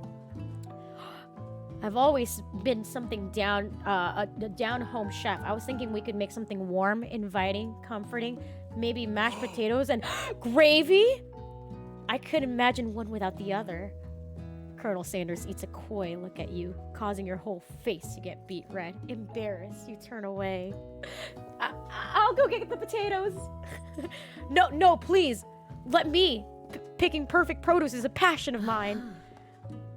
Looks like things are getting a little pretty fresh around here. Does someone have a crush on Colonel Sanders? No, we're just cooking partners. Mind your fucking business, bitch. Sanders' heart is my business, and you better keep your fingers off my man. Did someone call for me? No, geez, Van. While I'm over here crushing chat's dreams, you're supposed to be taking care of our classwork. That was the deal, remember? What the fuck is the music going on right now? Why is it so heavy? Colonel Sanders returns with arms full of peeled potatoes. He tosses them into boiling water, and he turns his attention to you and your friends. Howdy there, Ashley, Van. Are we working in a quartet instead of a duet now? Actually, no. It looked like Chat was struggling, so we offered to give him a hand. You know how it is. These young amateur chefs need a lot of mentoring. I was gonna say, Colonel Sanders, maybe I could also teach you a thing or two about fancy food. Maybe one day you might be able to get to my level. Ha! Doubt it. Don't be rude, Van. Personally, I have no doubts whatsoever about Colonel Sanders' ability to concoct creations worthy of admiration. But Colonel, if you ask me, I might make a better partner for you than this thing that has positioned itself at your station. Don't you feel deep down that we could complement each other as shadows? Nothing about this makes any sense. Ashley's going really hard at you. You need to ask for some backup here. Turn to Colonel Sanders, hunk of hunks. Turn to Miriam, your forever bestie who will always have your back. Guys, mind your business, you harlot. 2. Is somebody threatening my friend? I will destroy them. I actually think that Ashley and Van were just leaving you in the dust vis-a-vis my skills as chef, perhaps, but stepping away from this competition, you are sorely mistaken. Miriam, you're a loyal friend, but Chat is my partner for today's activity. You look for Sprinkles in hopes that he might step in, but he's nowhere to be found. Darn those cute corgis for their short but sturdy stature. You look down at your station, you realize that in the tension of the moment, your hands have been cooking on autopilot.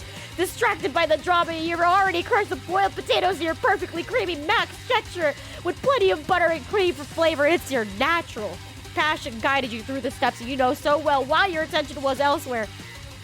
I know what to do, he says. He's holding a beautiful white porcelain gravy boat, which he pours a smooth brown gravy smothering your nearly finished potato dish.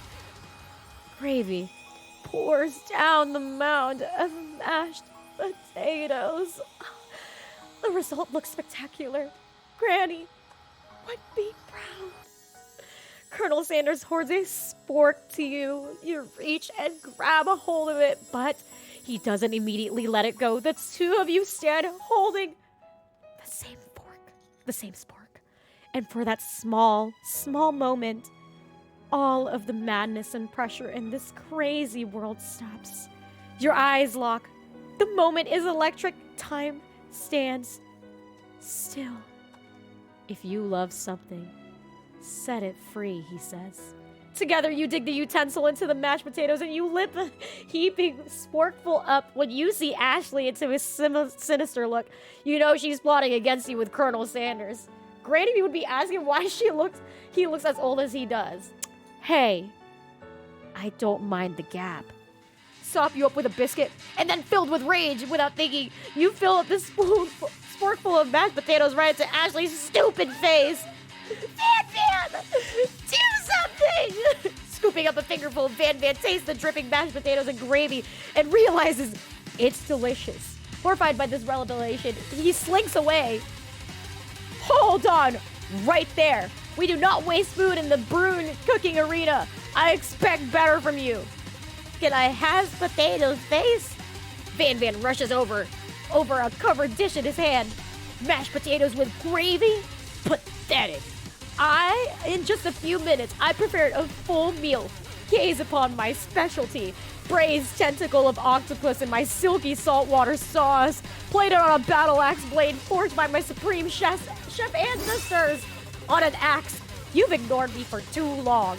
That ends now. It is I who will have the first bite. And you will all look at me with envy. Interrupting a student rushes Van and swipes a bite of his signature dish right off the plate. Don't! Something about this dish doesn't strike my nose quite right. I think the octopus was rushed, and they have turned the process. The result could be toxic. Too late. It's been eaten. I think I left something in the oven. I don't feel so good. It killed him! Everyone step back. Don't take another bite. The student has died. When you look back at the plate, the rest of it is gone. You notice the tip of the tentacle being slurped up into Pop's mouth. Wait, Pop's gonna die too. Pop winces in pain just for a moment, then it's almost immediately back to his oblivious self. Oopsies. Tastes like poison. The entire class is gathered to watch Pop's final moments. Shock has frozen the whole crowd, and they're as motionless as statues. The bell rings, disrupting the moment, snapping everyone back to reality. It would appear as though Pop's enthusiasm for trying new things despite of obvious danger has inoculated him against poison of all kinds. So it looks like he's immune and did not die. Fuck the other guy, though. I'm not sure the professors here make enough money for this. Ghost of student. Hello, I just turned into a ghost over here. Seeing that you're shaken up by that really annoying student and all this nonsense, Colonel Sanders approaches you. I'm sorry you had to go through that. Please, let me walk you home. Oh, like for real? Oh, come on. You follow Colonel Sanders out the room. At night, the school building has taken off another vibe entirely. It's dark and more than a little spooky. Colonel Sanders stands in the quad's neon glow and speaks softly. Those mashed potatoes you made in class today. Before you go on, I want you to know they're not a great representation of my skills. I didn't even realize I was making them. They were amazing. Tasting them, it reminded me of why I became so passionate about food to begin with. Colonel Sanders is getting choked up. Cooking is obviously important to him in a way that you find inspiring. Walk me into my bedroom under the sheets, Jazzy says. I agree. Jester was hoping for Pop to die, and he didn't. Yeah, no, that was a disappointment. Now might be the perfect time to tell him that you're developing feelings for him. Colonel Sanders? Yes, there's something I need to tell you. Hold it right there. There's something I need to tell you first. You see, when I was just a boy, I had a dream that one day I would be the greatest chef of all the world has ever seen. And every day since, I have been working towards that dream, day and night, never stopping, never resting, also lifting a ton of weights, like so many weights. Why did he become Southern? We should follow our dreams, with all of our hearts, that our souls may grant them like wishes floating on a shooting star. Hey, no, you, shut up. I'm the one here who has to say inspirational stuff and be the star of the story. Are we forgetting that your cooking literally killed a guy today? You can't prove that. I also saw you kill that guy. What was his name? Somewhere in the distance, you hear a long, sad sigh. Forget him. We're talking about me. Me. I'm the hero. The spork monster is here to fight a hero. I think I left the fridge door open. Later, nerds. You'll not let harm come to another student. Except for that ghost kid. I kind of dropped the ball on that one. Be afraid. Be very afraid, chat, of me. I'm a monster. See, is he rhyming on purpose or is that just a coincidence? Before you can discuss syntax any further, it's a turn-based fight sequence. What will you do? I will attack. I will use Cook with Love. Cook with Love does 1 damage. It just got real. That attack really upsets Spork Monster. Spork Monster goes on the attack. They hit hot gravy at you. You take 1 damage. I defend this time. Which defense will you use? Trepidation. You continue to stay back and endure whatever comes your way. Seems like a pretty weird strategy, but sure, you do you. Spork Monster focuses their mashed mind and draws energy from Mother Earth itself. They grow larger and more intimidating. I attack. You decide to go on the attack. Cook with Love again. It does 1 damage. It's no quitter. Buffed up and ready to rumble. They go on the attack 1 more time. Utility tensile. You take 2 damage. If you take more damage, you're not going to survive the battle. I attack 1 more time. Cook with love is oozing cheese sauce onto the lawn of the quad. I wonder who's going to have to clean that up. Beating vulnerable. Spork monster prepares for its ultimate attack. Rounded edge. Vile villain, your reign of terror stops there. Colonel Sanders summons the energy of 1,000 chickens. Pot pie power pinch! Pot pie power pinch does 10 damage. Spork monster is defeated. You saved me. Whoa. An injured spork monster spews steam into the night. Finish him. This monster messed with the wrong chef. I cook with love. You'll never survive my student debt loan destruction. Does 10 damage. Spork monster is completely vaporized. Colonel Sanders looks in awe. You continue to surprise me, chat. The defeated monster has left behind a special item. It appears at first that a cookbook is upon closer inspection. Guys, that student loan debt was so powerful that it literally can never cancel out in current day. It's a book of magic spells with a golden chicken on the cover. You open the cover and find a library card tucked inside. The last name to have signed it is Borko. Borko. That name sounds strangely familiar. Your blood is pumping as you stand quiet in the night. As you come down from your battle buzz, you realize that your final attack has left you completely depleted. Without any energy to keep your eyes open, darkness overtakes you. He's in my room, guys! He's in my room! The image of Colonel Sanders flashes before your eyes and you fall asleep. He must have helped you get home in your tired state. You don't know if you could have made it without him. What a guy. You want to thank him, but you don't have the strength to utter a single word. Our room? Our room. Sorry, chat. My bad. Our room. You feel your cover is being pulled up as you're tucked inside. There's a meeting in our bedroom. You're right. Good night, my Colonel. In your dream, you're together with Colonel Sanders for some reason. Sprinkles is also there, instructing your love. Dreams are weird. You awake on day 2 and attempt to process the wild visions you had. Were they memories? Premonitions? And then there was a secret ingredient that Colonel Sanders went ahead and told you outright. Not much of a secret, huh? It's probably just because he already trusts you so much. Sure, that makes sense. We'll go with that. We'll go with your bestie in front of school. Before you tell her about the encounter with the spork monster, she launches a story of her own. Okay, this might sound a little strange, but like, I think I like Bob. Like him? Like? I know it sounds like I'm moving too fast, but there's something about him. Like, I like him. I like him. We got talking after class, and he's actually a total sweet guy. Not only that, but he's really smart. He told me all kinds of stories about Colonel Sanders. That's a child. I guess they're all children, right? I'm assuming they're all in high school, and I think it's like, okay. He does look like a child. He looks like he's like an actual 5-year-old.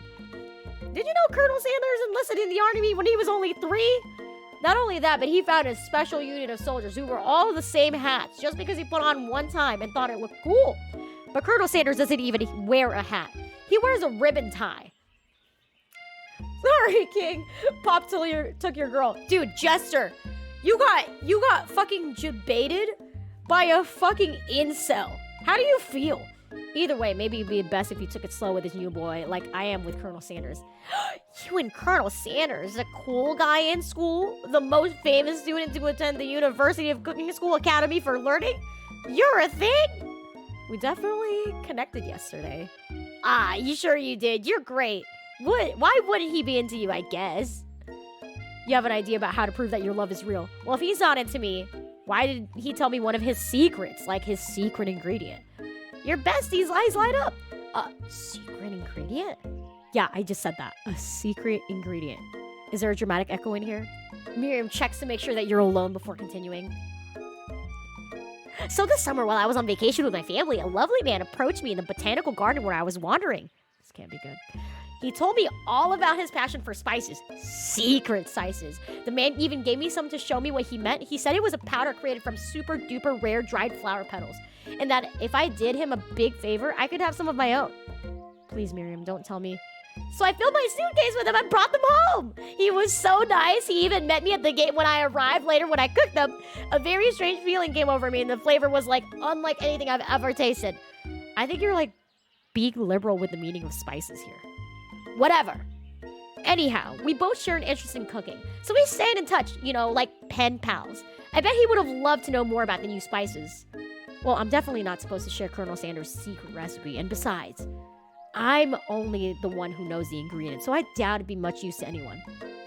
Please, please, please, it would be the world to me. No one has known it from you or from Colonel Sanders.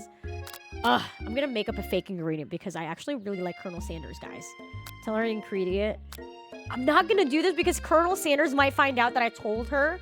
So I'm gonna go ahead and make a fake ingredient, okay? Is that cool? Is that cool? West Paws thinks it's cool. You quickly think of a fake ingredient name. I don't know, how about... It was Eye of the Newt. I know it sounds like some kind of witch potion, but like, what can you do?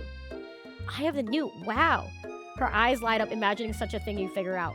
However, she immediately turns around and does some thumb typing on her phone. Oh, it's Colonel Sanders. He's arriving. Okay, guys, do I go full on incel and I run to him? Or do I stand back and admire him? Jayhorn says, don't be a freak. Yo, Miriam is your bestie, and after you paired her with Pop, she deserves to know. Dude, but Colonel Sanders likes me. Okay, one. Is truly... Oh, Colonel Sanders' horse is truly a thing of beauty. Without ever acknowledging that he's being watched, he does a short horse dance before dismounting with a flourish. He then slaps the beautiful creature gently on its rear. It's sending it running free into the countryside. You are struck by the sight of him that you lose the ability to speak coherently. Oh, I didn't realize anyone was watching. Don't worry, he knows his way home. You attempt to compliment Colonel Sanders, but the words don't come out exactly right. What a horseful beaut you have. I mean, what a horseful beaut you have. Dang it. That's just what I said. Being a good friend, Miriam attempts to cover for you. Oh, she's just getting really nervous around people that they like. I mean, they got food poisoning and they were up all night. It was gruesome. You should have seen it. She gives you a wink and smile. And then, we're gonna fast forward. Okay, why don't you make a bee and, like, wax your own honey? Ashley is saying. Act like you're not interested in them and try to get a closer look. Wait, what did I just do? I'm gonna fight them and say, stop being immature. Culinary school is to be respected. This kind of nonsense is a waste of everyone's time. Oh, and you're the emperor of cooking. Being the best chef in the world takes more than just culinary skills. It takes creativity. It takes panache. And it doesn't hurt to use a little evil. You finally get a look at what they were hiding and you instantly recognize it. It's a book! Just like the one you found after your encounter with the spork monster. That's the same book that I found last night at the quad. Ashley immediately elbows Van, who hides the book behind his back. I don't know what you're talking about. That book is a family heirloom and its contents are secret. You notice that they haven't been studying the book, so they've got Pop pinned to the wall, and they're tossing potato skins at him as he tries to catch them in his mouth. They were playing, hee hee. Before you can dig it any further, you're interrupted the arrival of more students. It's almost time for class. Beep, beep. Clamp must be running late. He's in such a hurry that he rolls right over Van's meaty foot. Hey, watch it, you bucket of bolts. You watch how you talk to him. He didn't do anything. Bzzzt. Well, who do you think you're talking to? I've never heard such language. Not even from a stand mixer. No, your mother was a stand mixer. I hate this guy so much. I hate him so much. He's so annoying.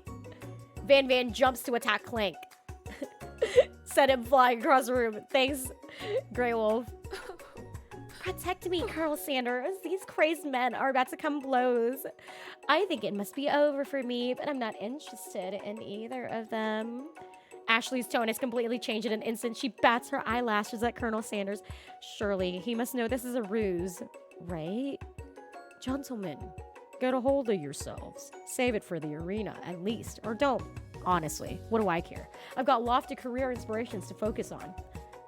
Maybe I can help you with your business plan. Just then, Sprinkles arrives to the scene to start the day. He's panting, which doesn't seem that abnormal. He's a professor, but also a dog. Students, take your seats. I apologize for my late arrival. I spent the morning chasing a car around town. My tiny legs are very tired. But I'm here now, and I hope you're ready to learn. I give him a head pat, and he snarls at me. Sorry, I get a little worked up if people try to pet me before I've had my morning coffee. Let that be a lesson to you. After he catches his breath, Sprinkles regains control of the classroom. Without further ado, we'll review the global history of my favorite fowl, the chicken. Ooh, Colonel Sanders. Okay, which item do you want to sample? A dog biscuit, a shimmering pepper, or a glass of water? I think I'm going to do a pepper? 2? Age Streamer says 2.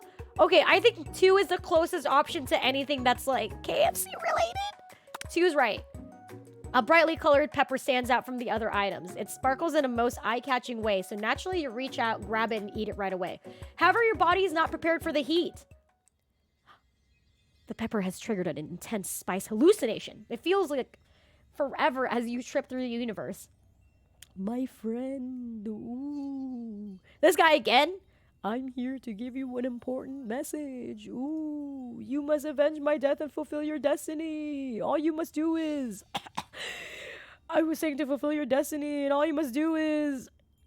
Sorry, I think I've got some spice in my throat. It's fine. I'll work through... to fulfill... the prophecy. You must... Oh, man. Damn, we'll never fucking know what the hell he wanted. Damn, we took acid? Damn, we'll never fucking know. You come to and find everyone staring at you. That pepper was the last of its kind on Earth, and now it's gone. You think to yourself, God damn, I should pay attention. Should ask the Colonel if he prefers legs, breasts, or thighs. Damn, chat, I'd be liking all the above. Give me the legs, breasts, and the thighs. Sheesh. Come on, it's time for lunch. Before anyone can relax, the cafeteria lightly dims. And your rivals enter to make a dramatic announcement. Today's lunch will be prepared via themes competitive cook-off. So now demand that they stop. Okay, I'm going to tell them to step it up. A bit of lunchtime competition? Count me in. If I have to wipe the tables with you fools before I set my lunch down on the table, then so be it. I want the glizzy, Jazzy says. You know, I agree. If it's Colonel Sanders glizzy, I go for a chicken hot dog for sure. Good one, Van. I like your gumption, chat. I'll be waiting for your performance. Just as things reach a boiling point, Sprinkle steps in. Surely he'll put a stop to this madness. Now, students, settle down. This is a lunchroom, not a sporting court. Relief. At least not until we turn on the timer. Oh, the timer's ready. That's what I'm talking about. They literally put on this text on the screen that says timer ready. That's so funny. Oh, I stand corrected. The hard way builds solidly a foundation of confidence that cannot be swept away. An original quote by me, in case anyone was wondering. I hope its message lifts you to victory. Like a diamond, I was formed under pressure, and now is my chance to shine. I will defeat you myself. You had his chicken and you made mashed potatoes and gravy day 1. And you're feeling like you can really impress him again here. It's time to boil some water for potatoes. Think fast. If the timer runs down, you'll be forced to pick randomly. What temperature does it boil at? It always boils at 100 degrees? That's wrong! What are you thinking? You're going to need to season your chicken before you cook it. You don't know Colonel Sanders' recipe exactly. How many herbs and spices did he say? He said 11. That's right. But at least you're heading in the right direction. Tail wagging intensifies. Now that you got some basic steps going in, elevate your craft. What state of mind offers the most flavor? Trust? That's wrong! I'm begging you to get it together. Next question. Your classmates are rooting for you. When you were a child, your father told you to never forget where you came from. Every day you meditate on his advice. Now would be a great time to harness that energy. Where does it come from? A small town where dreams are born. You try to shut down the noise of the arena. What is the sound of success? Sizzling? No! Don't make me get the spray bottle. Guys, why am I fumbling this? Is this the end? Try again, try again, try again. God, I failed. Guys, L's in chat, L's in chat. I failed that. I fumbled so hard. Oh my God. That was embarrassing. Before anyone can relax, okay, let's do this again. Let's try this again. Dub! Okay, okay, okay, okay, okay. It always boils 100 seconds after... Fuck! It's 100 Celsius! Okay. 11 herbs. Okay, now. Gratitude? Oh, it is gratitude! Your classmates are rooting for you, okay, good. A small town. Okay. Bubbling. Shit! I believe... He believes in us this time, chat! He's actually cheering you on, which would be awesome, except knowing he's watching you makes you totally forget what you were doing. Now all you can think about is Colonel Sanders. How many spoonfuls of gravy would it take to fill up a tradition? No! You were standing on a deserted island with only one dessert cookbook. Which do you take? What a hunk! I know, right? Oh my God.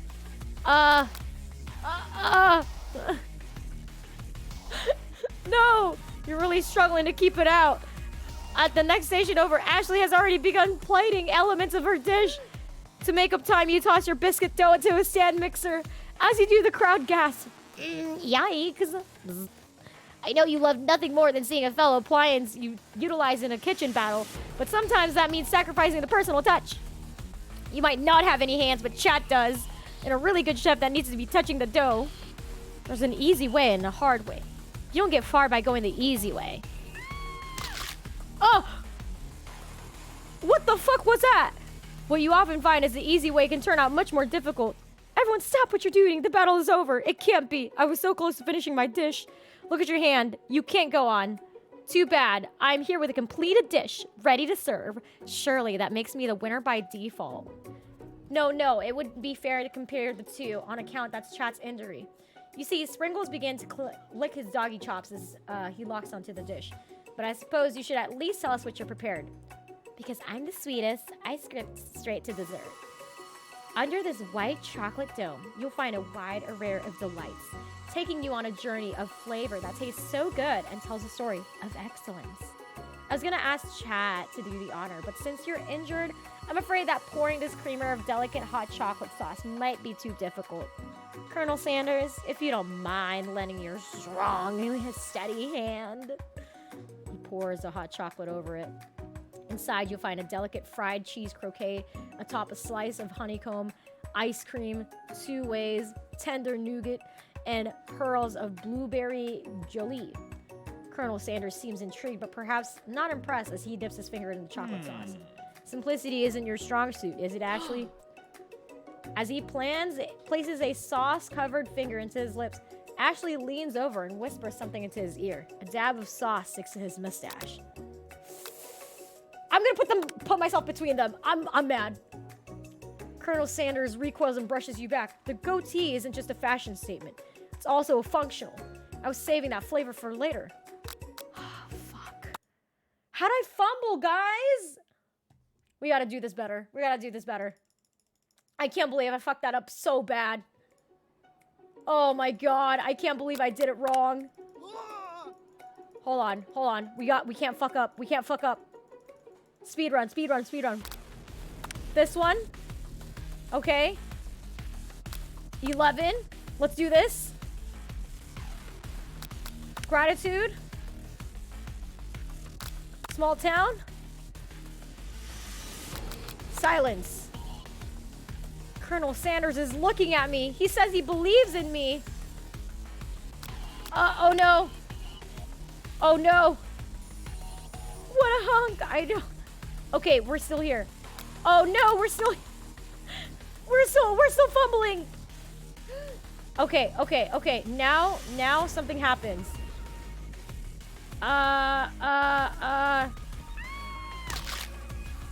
Your hand gets stuck and immediately gets crushed by the quickly spinning beaters. Ew! There's no way you'll be. That's what happened to my hand earlier. Colonel Sanders shakes his head in shame. Oh no! Okay.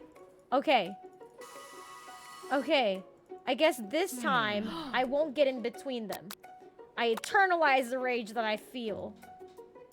The flames cause your eyebrows to catch fire and turn into ash and they fall off your face, which means people would have a hard time understanding your emotions for the rest of the semester, perhaps forever. Embarrassed and ashamed by your poor performance, not to mention your crispy fried brow, you run for the quad to be alone. The beautiful weather feels like an insult. Inside of you, a storm rages. It's Colonel Sanders. He's probably here to tell you that he and Ashley are in love and they have decided to get married. And you won't even ask to cater his wedding because you're a terrible chef and an awful person. You try to hide from him, but he approaches you directly. I know you're hurting right now, not just from the devastating loss, but from that run-in with the mixer and that small fire. We should get that checked out. I'm fine. Can't you just leave me alone? I'm a loser. I'm not fit to fill your fryer. I'm never gonna be a master chef. Failure is a part of life. Not for you, but for all of us. Do you think I've never failed at anything before? That's exactly what I think. Well, then think again. I wasn't always the man that you see before you. Enrolled in culinary school, incredibly handsome, successful, motivated. Well, handsome, sure. I was born that way. But I've walked across other paths and arrived at dead ends. I was passionate about life. And I failed. And it was obstetrician. That was a hard word. I didn't know. People see my delicate ribboned tie and my well-kept beard and assume that I've got it all together. Which is true now. But it hasn't always been. Sounds like this guy could really use a hug. I resolved that when I was going to the amount of something. No amount of hours of labor or money would deter me from giving the best that I had to give. As Colonel Sanders changes focus, you can see something ignite inside of him. A burning passion. One has to remember that every failure can be a stepping stone to something better. My new dream is pure. It's honest. It's something that a humble man in a crisp white suit can be proud of. I will create a new chain of chicken restaurants that will bring joy to the entire world and make up for my past misdeeds. Yay! Just as your moment grows intimate, you're interrupted by a threatening, shadowy presence. Gorko, the spork monster, is here to fight a hero. Is anyone feeling a bit of deja vu? I'm sorry, Gorko, but I could have sworn we already battled against you last night. That was Borko, my twin, and I, Gorko, am here to avenge him. Are you stronger than Borko? Well, we're twins, so not really. We're pretty much exactly equal in every way. I would like to think that twins are not identical even in strength, but it'd be really funny if you just had the same exact moves. It's just funny that we beat Borko pretty easily, so I don't think you have much of a chance. Not to mention, I feel really guilty about that. If I could take it back, I would. I think what they're trying to say is we could just be friends. Life's too short for making enemies. I suppose we really don't need to fight. It's just that I've got these pointy teeth and claws. And all the better for enjoying tasty foods. Sure you like to eat, don't we all? Of course I do. Oh, inspiration strikes and you come up with a quick idea. Chomp on this! You toss a biscuit into Gorko's open mouth and he devours in one gulp. Without drink, guys. Delicious. You're much nicer than the evil students who once upon a time turned me into a creature who stands here today. I don't believe it. You were human once? Well, no, I was a chihuahua. But I was still a student at the school, until one day some mean kids with a magic spell book cast a dark enchantment on me, and I was forever transformed. A magic spell book. Precisely. Borko used to have a copy, but somewhere along the way I've lost it. If you find a book, I beg of you, respect it. You're a powerful chef and shouldn't rely on such dark evil magic. No, you should be protecting the innocent from those who would cheat on them through the sorcery and guile. Okay, so it sounds like Oh! How did I end up here? It looks like you live such an exciting life, Colonel Sanders. Every day can be an adventure, if you approach it with the right attitude. Long ago, I made the decision to never stop searching, never stop working, never stop imagining. Have you been working on any new recipes of your own lately? I'm always excited to talk about food with another ambitious chef. Well, there is something. It's just a side dish that I've been tinkering with, trying to find the balance of flavors and textures. I'm not sure if I nailed it yet. Colonel Sanders perks up as he starts to wonder, what dish might you be making? It's meant to pair with something spicy or something crispy. Probably both. Okay. I'm gonna reveal it to him. You decide that you're ready to share it. Before you talk yourself out of it, you dive in head first. You reach into your lunch bag for a special dish that you've been keeping on ice all day. I present to you my original coleslaw. The shredded cabbage dishing glistens in the light of the Colonel Sanders Lux Hideaway. Magnificent. Together you chow down on the creamy slaw until just a spoonful remains in the bowl. Do you mind if I hold on to the last bite? I'd like to have it around so that I could admire its taste later and think back on this moment. You could offer him making more. He seems like a sentimental guy. Sure. Why not? Please. Make yourself comfortable. I'll be back in just a moment. Guys, we ended up at his place. How did we end up here? This like became so fast, like rapidly fast, that I ended up at his house. You realize now that would be the perfect time to do some snooping. Around the room are various items that you could look closer at. Each item seems to radiate memories and emotions. Tap on an item. Oh, look at him. He's just a little guy. Okay, next. Let's see. What's this? It's a secret recipe. You think for a moment what number is important to Colonel Sanders, then it dawns on you. As soon as you turn the dial to 111111, the safe opens. You find a note. Can chicken be prepared to sashimi style? That's fucked up, actually. You take a closer look at the large urn sitting on a nearby pedestal. There's a plaque on it. It's dusty, but when you wipe it off, you can read the inscription. It says, "Here lies the ashes of all my past careers and business failures." Poor guy. Oh, it's his coat. The jacket is a bit big for you, but you give it a big hug. Before you look away any further, you hear him return.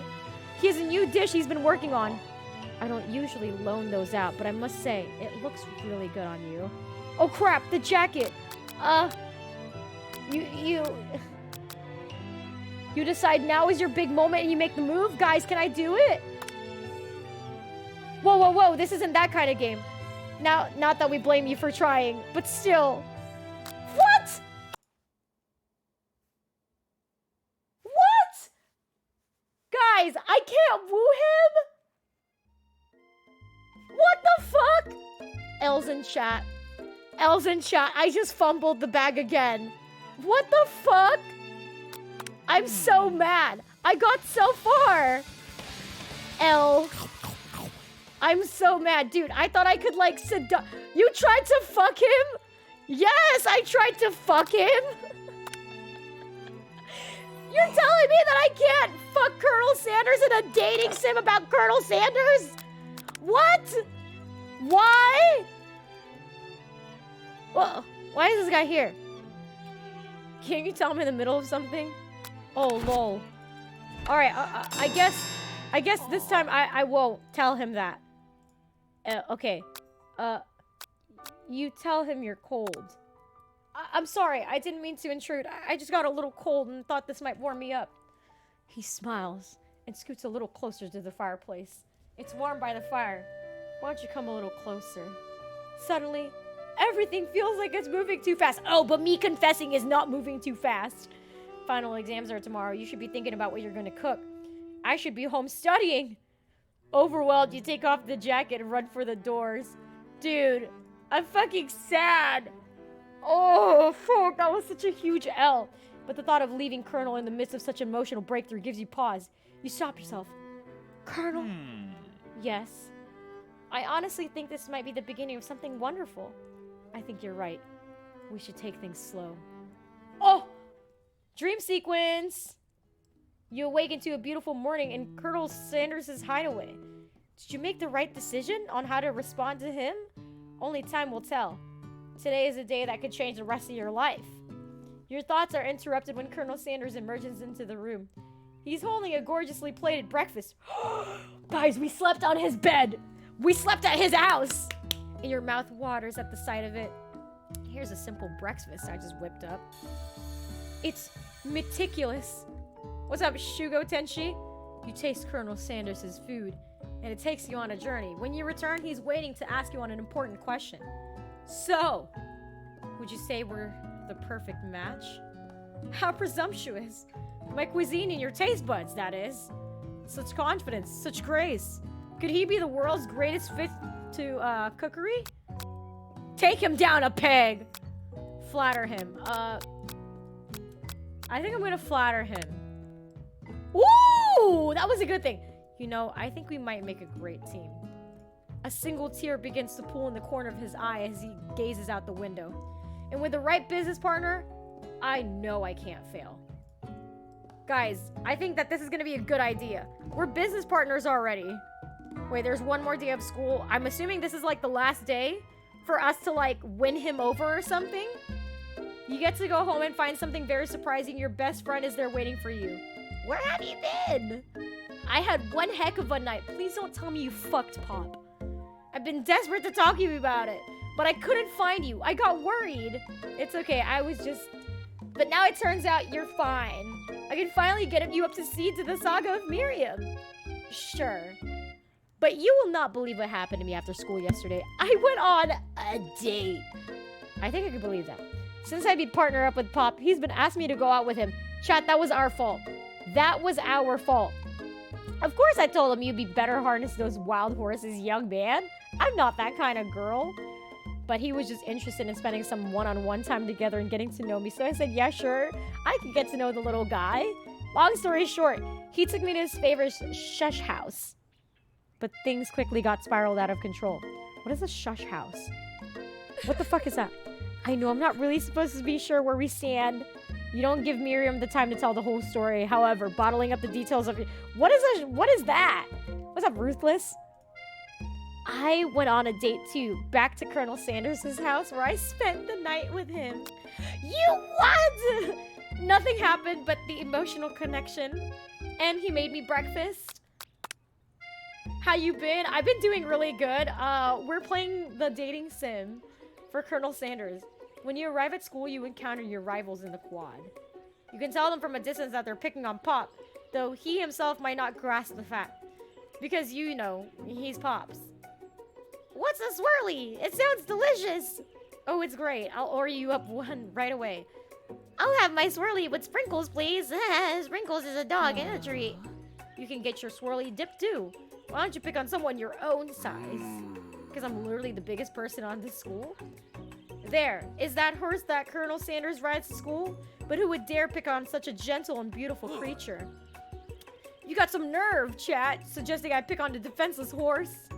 Now you're twisting my words. I won't have it.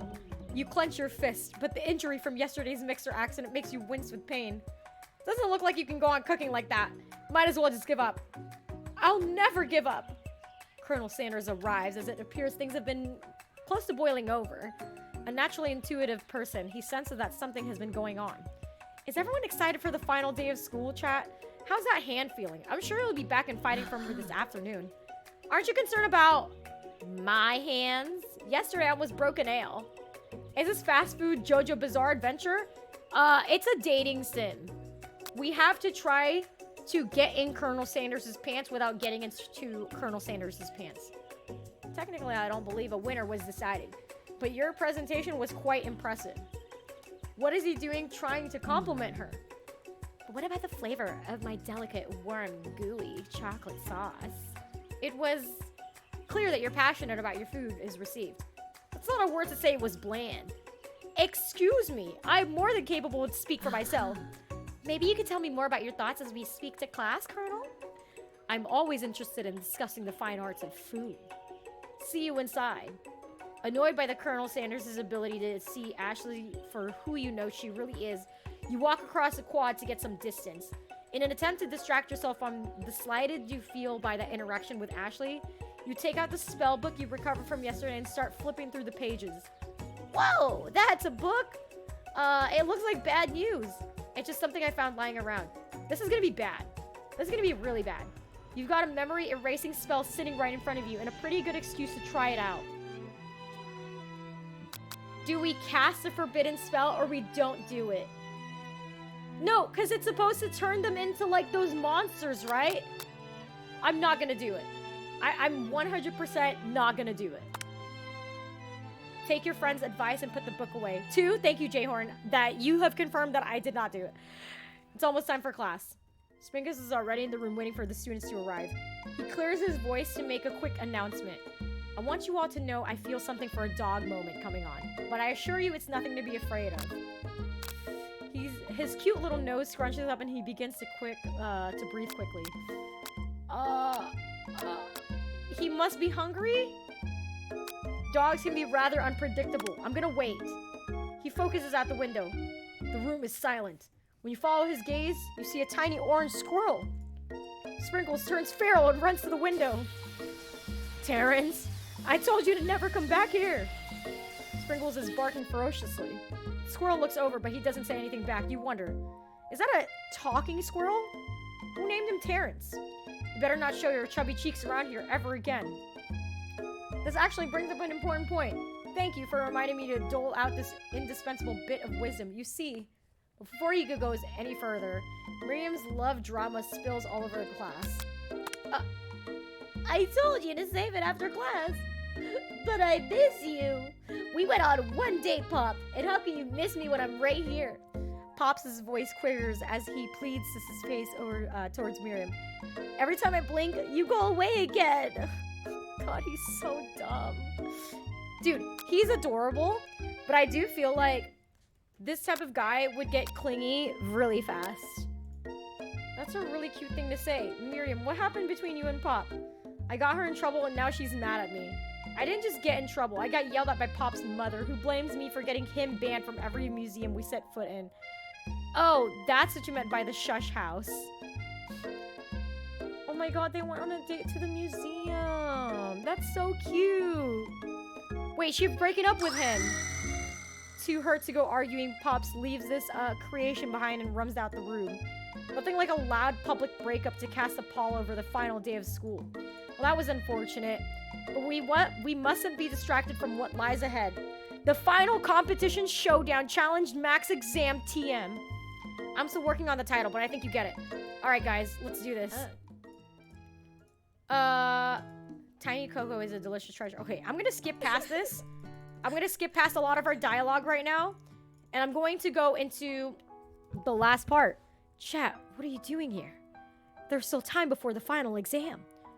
Oh, just taking it all in. I'm big into visualizing success. I'm looking at my station and picturing victory. The pot pie has begun to bake and the smell is slowly filling the space around you. Visualizing, huh? That's not too bad. I was hoping you were here cooking something delicious. Oh, the oven timer goes off behind you. Fess up about your practice dish. Okay, you got me. I'm doing a little bit more than visualizing. Dude, guys, we're about to woo him so hard. We saw 3 hearts already. I know my nose can smell pot pie from 400 yards. You knew it was pot pie just from the smell? Not just a pot pie, but a chicken pot pie with an all butter crust. And my nose is telling me something else. Oh no! Is it burning? No, I can smell that it was made with a heaping help of TLC. But it'll probably start burning any second if you don't pull out. His pot pie!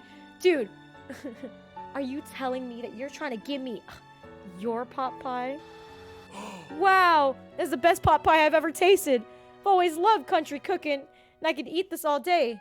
Alright guys, it's about to happen. Alright, here it is. Egg wash? Best friend bastard blaster. Let's rock and roid. Did he just fess up to doing roids? Ashley scoops up her tray. Shallow personality spatula. 5-dial pressure point chicken cooking technique. Wait, when did he speak English? It's a singularity, as it was foretold. We mustn't let it happen. Self-destruct. Wait! He got conscious and then we killed him. You got a book of your own. You're desperate not to see her win another battle. Should you take the opportunity to fight magic with magic? I think I'm gonna be honest and do it the hard way. Who needs magic when you've got passion? Colonel Sanders sees that you've chosen to win on your own term. He gives you a subtle wink from across the room. Ooh, I believe in you, chat. Miriam notices too. All right, let's do this. Okay. Wait, the Spork Monster's in here too. He's trying to support us. Having suffered this huge setback, you don't know how you could ever win. You summon extra power from deep within yourself. All right, the ghost of student. Yes, chat, you're the chosen one. You will avenge me. The power you'd been summoning immediately fades back out. You interrupted my inspiring monologue. Sorry. My heart is pure. My hands steady. My taste buds have been preparing their entire lives for this moment. I will show the world my cookery. You know that with this power, you can do anything except turn back time, which would be super useful because while you were powering up your chicken pot pie, overcooking the oven and can't be served. But don't you worry, dear chat. You may have suffered some setbacks, but not all is lost. Impressed with your fortitude, Colonel Sanders decides that you have earned his support. I've been watching you today, and must I say, I'm truly impressed. You've been thinking on your feet and rolling with the punches. I'm here to help. Okay. What about the test? What will happen to you? Following the rules has never been my thing. I follow my heart. What a guy. Okay, so what happens? Okay. Okay. I'm gonna skip through all this, and I'm gonna see what we have to do. Come on, guys. Come on. Whoa. That was pretty. Okay. I think Miriam made a good dish. God, that looks weird. Okay, he made gross stuff. Ooh, yeah, that would probably hurt. Disqualified. That's good to hear. Now, Ashley, she made Orange Blossom Turkish Delight. Dude, who's supposed to eat that? Dude, that's what I was saying. Dude, I don't know if anyone has ever experienced this, but when I watched Bridge of Terabithia, not Bridge of Terabithia, I'm sorry, The Lion, the Witch, and the Wardrobe. What was it? Narnia. I remember when they talked about Turkish Delight, I heard it was so good, and I was like, I really want to try this. And the first time I tried it, that shit was so mid, and I was so mad that this was something that they gassed up so hard in the movie. Oops. That actually doesn't sound too bad. Okay, so I feel like she's going to... What? She's also disqualified. You wouldn't know high-end cuisine if it cooked you. She storms off. All right. 2 chefs. What began as a bowl of delicious mac and cheese has become something else. He examines it closely, sniffling and eyeing the bowl. Uh-oh. I don't have a good feeling about this. From somewhere in the room, a literal drum roll rolls and completely blows him away. In my 49 dog years of life, I've never tasted anything so delicious and perfectly balanced. It's so delicious, in fact, that everyone passes the class. You pass, you pass, you pass, and you get a pass. And everyone gathers around and partakes in the mac and cheese, and you win.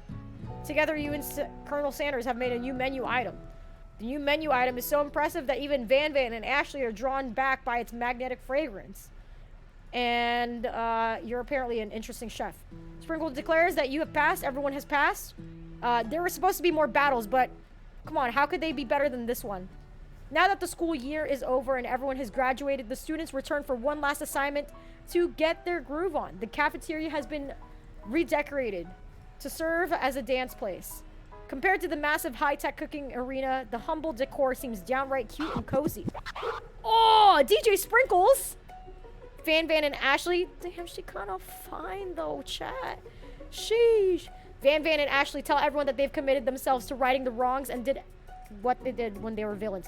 Okay, they can't just do that, because didn't they, like, turn a student into, like, a fucking flying spaghetti monster? You can't just say, oh yeah, like, I'm not gonna be the bad guy anymore. They quite literally, like, killed somebody. For a moment, you actually believe them. Not another haunting. This guy's actually fucking dead. Oh, never mind. I was actually never a ghost. It was a trick for you guys to get to notice me. Never mind. I thought they killed him. Oh, amusing. Now that everyone's all together.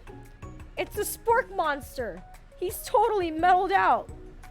Everyone, the Spork Monster's no more. From here out, I prefer that everyone refer to me by new name. Party Monster. Soonest tried to finish what he had said, but everyone's too wrapped up in talking To Spork, sorry. Party monster. Dejected students walk off. Alright, cool. I guess everyone's here. Oh, look! This couple! Why are they getting their diplomas? We get a new wing on the school, not to mention the honor of educating the son of the chancellor of such and such. Miriam, will you be my lady king? It's like a dream come true. You'll get to be princess or maybe a queen. I'm not sure if he knows, but either way, crowns and gowns, baby. I'm sorry, Pop, but I'm not interested. Not now. I've got so much to do with my life. So many more 3-day universities to attend, you know? So many tiny foods to meticulously sculpt and then watch get accidentally blown away by a single sneeze. Okie doke. The music at the dance is interrupted by the sound of sparking and electrical hissing. It's Clink! Now that I have graduated, I could reveal my truth. He can talk. He's able to talk, guys! I'm Clank, and I'm not of this earth. I'm actually from a faraway planet in another dimension. I actually feel like I knew it this whole time. Now that I have learned the ways of your kind, I must return. Finally, Colonel Sanders arrives. Oh, fuck, he's so hot!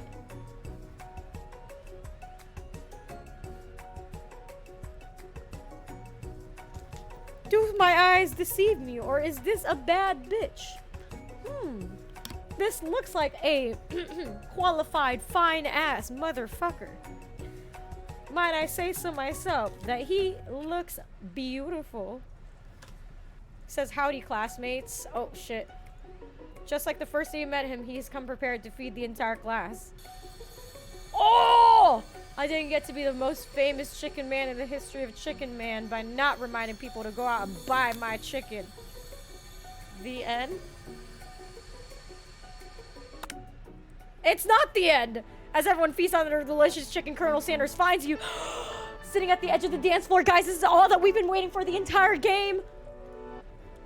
What are you doing? All alone? Oh, you know, just waiting for the right person to ask me to dance. I wonder, might you tell me what qualities that you would expect me to find in such a lucky person? Off the top of my head, I don't know. A spicy musk, a tidy goatee, and a degree from the University of Cooking School Academy for Learning, just to name a few. It truly is my lucky day. Would you dance with me? He says. I would love to. As you glide across the dance floor hand in hand with Colonel Sanders, the future stretches out in front of you. And once my 100th franchise is up and running, I'll be ready to take a day off. And I'll be so glad to spend it with you. How sweet. We'll work together and play together. Colonel Sanders stops dead in his tracks. Work together? I think this is something I just need to do by myself. But who will help you run your restaurants? I don't believe I need help. Besides, based on your timeline at school here, do you really think running a restaurant is your path forward? Could it be? You found a love connection, but failed to earn Colonel Sanders' respect as a chef? Can you live with only half of him? Will you be able to endure sharing with him his other love, the life of an entrepreneur? I suppose I could enroll at a pastry school. Oh, my dear, I'm sure you'll find your place eventually. And along the way, you'll have me by your side. Drake's in chat. Drake's. We did it. We beat the game. We did it. We did it, chat. We won his heart. Drake's.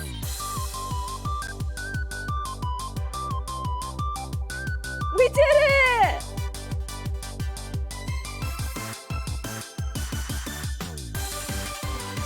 He low-key roasted the shit out of me. I don't understand why he literally had to do that. He didn't have to do that. He didn't have to hurt me.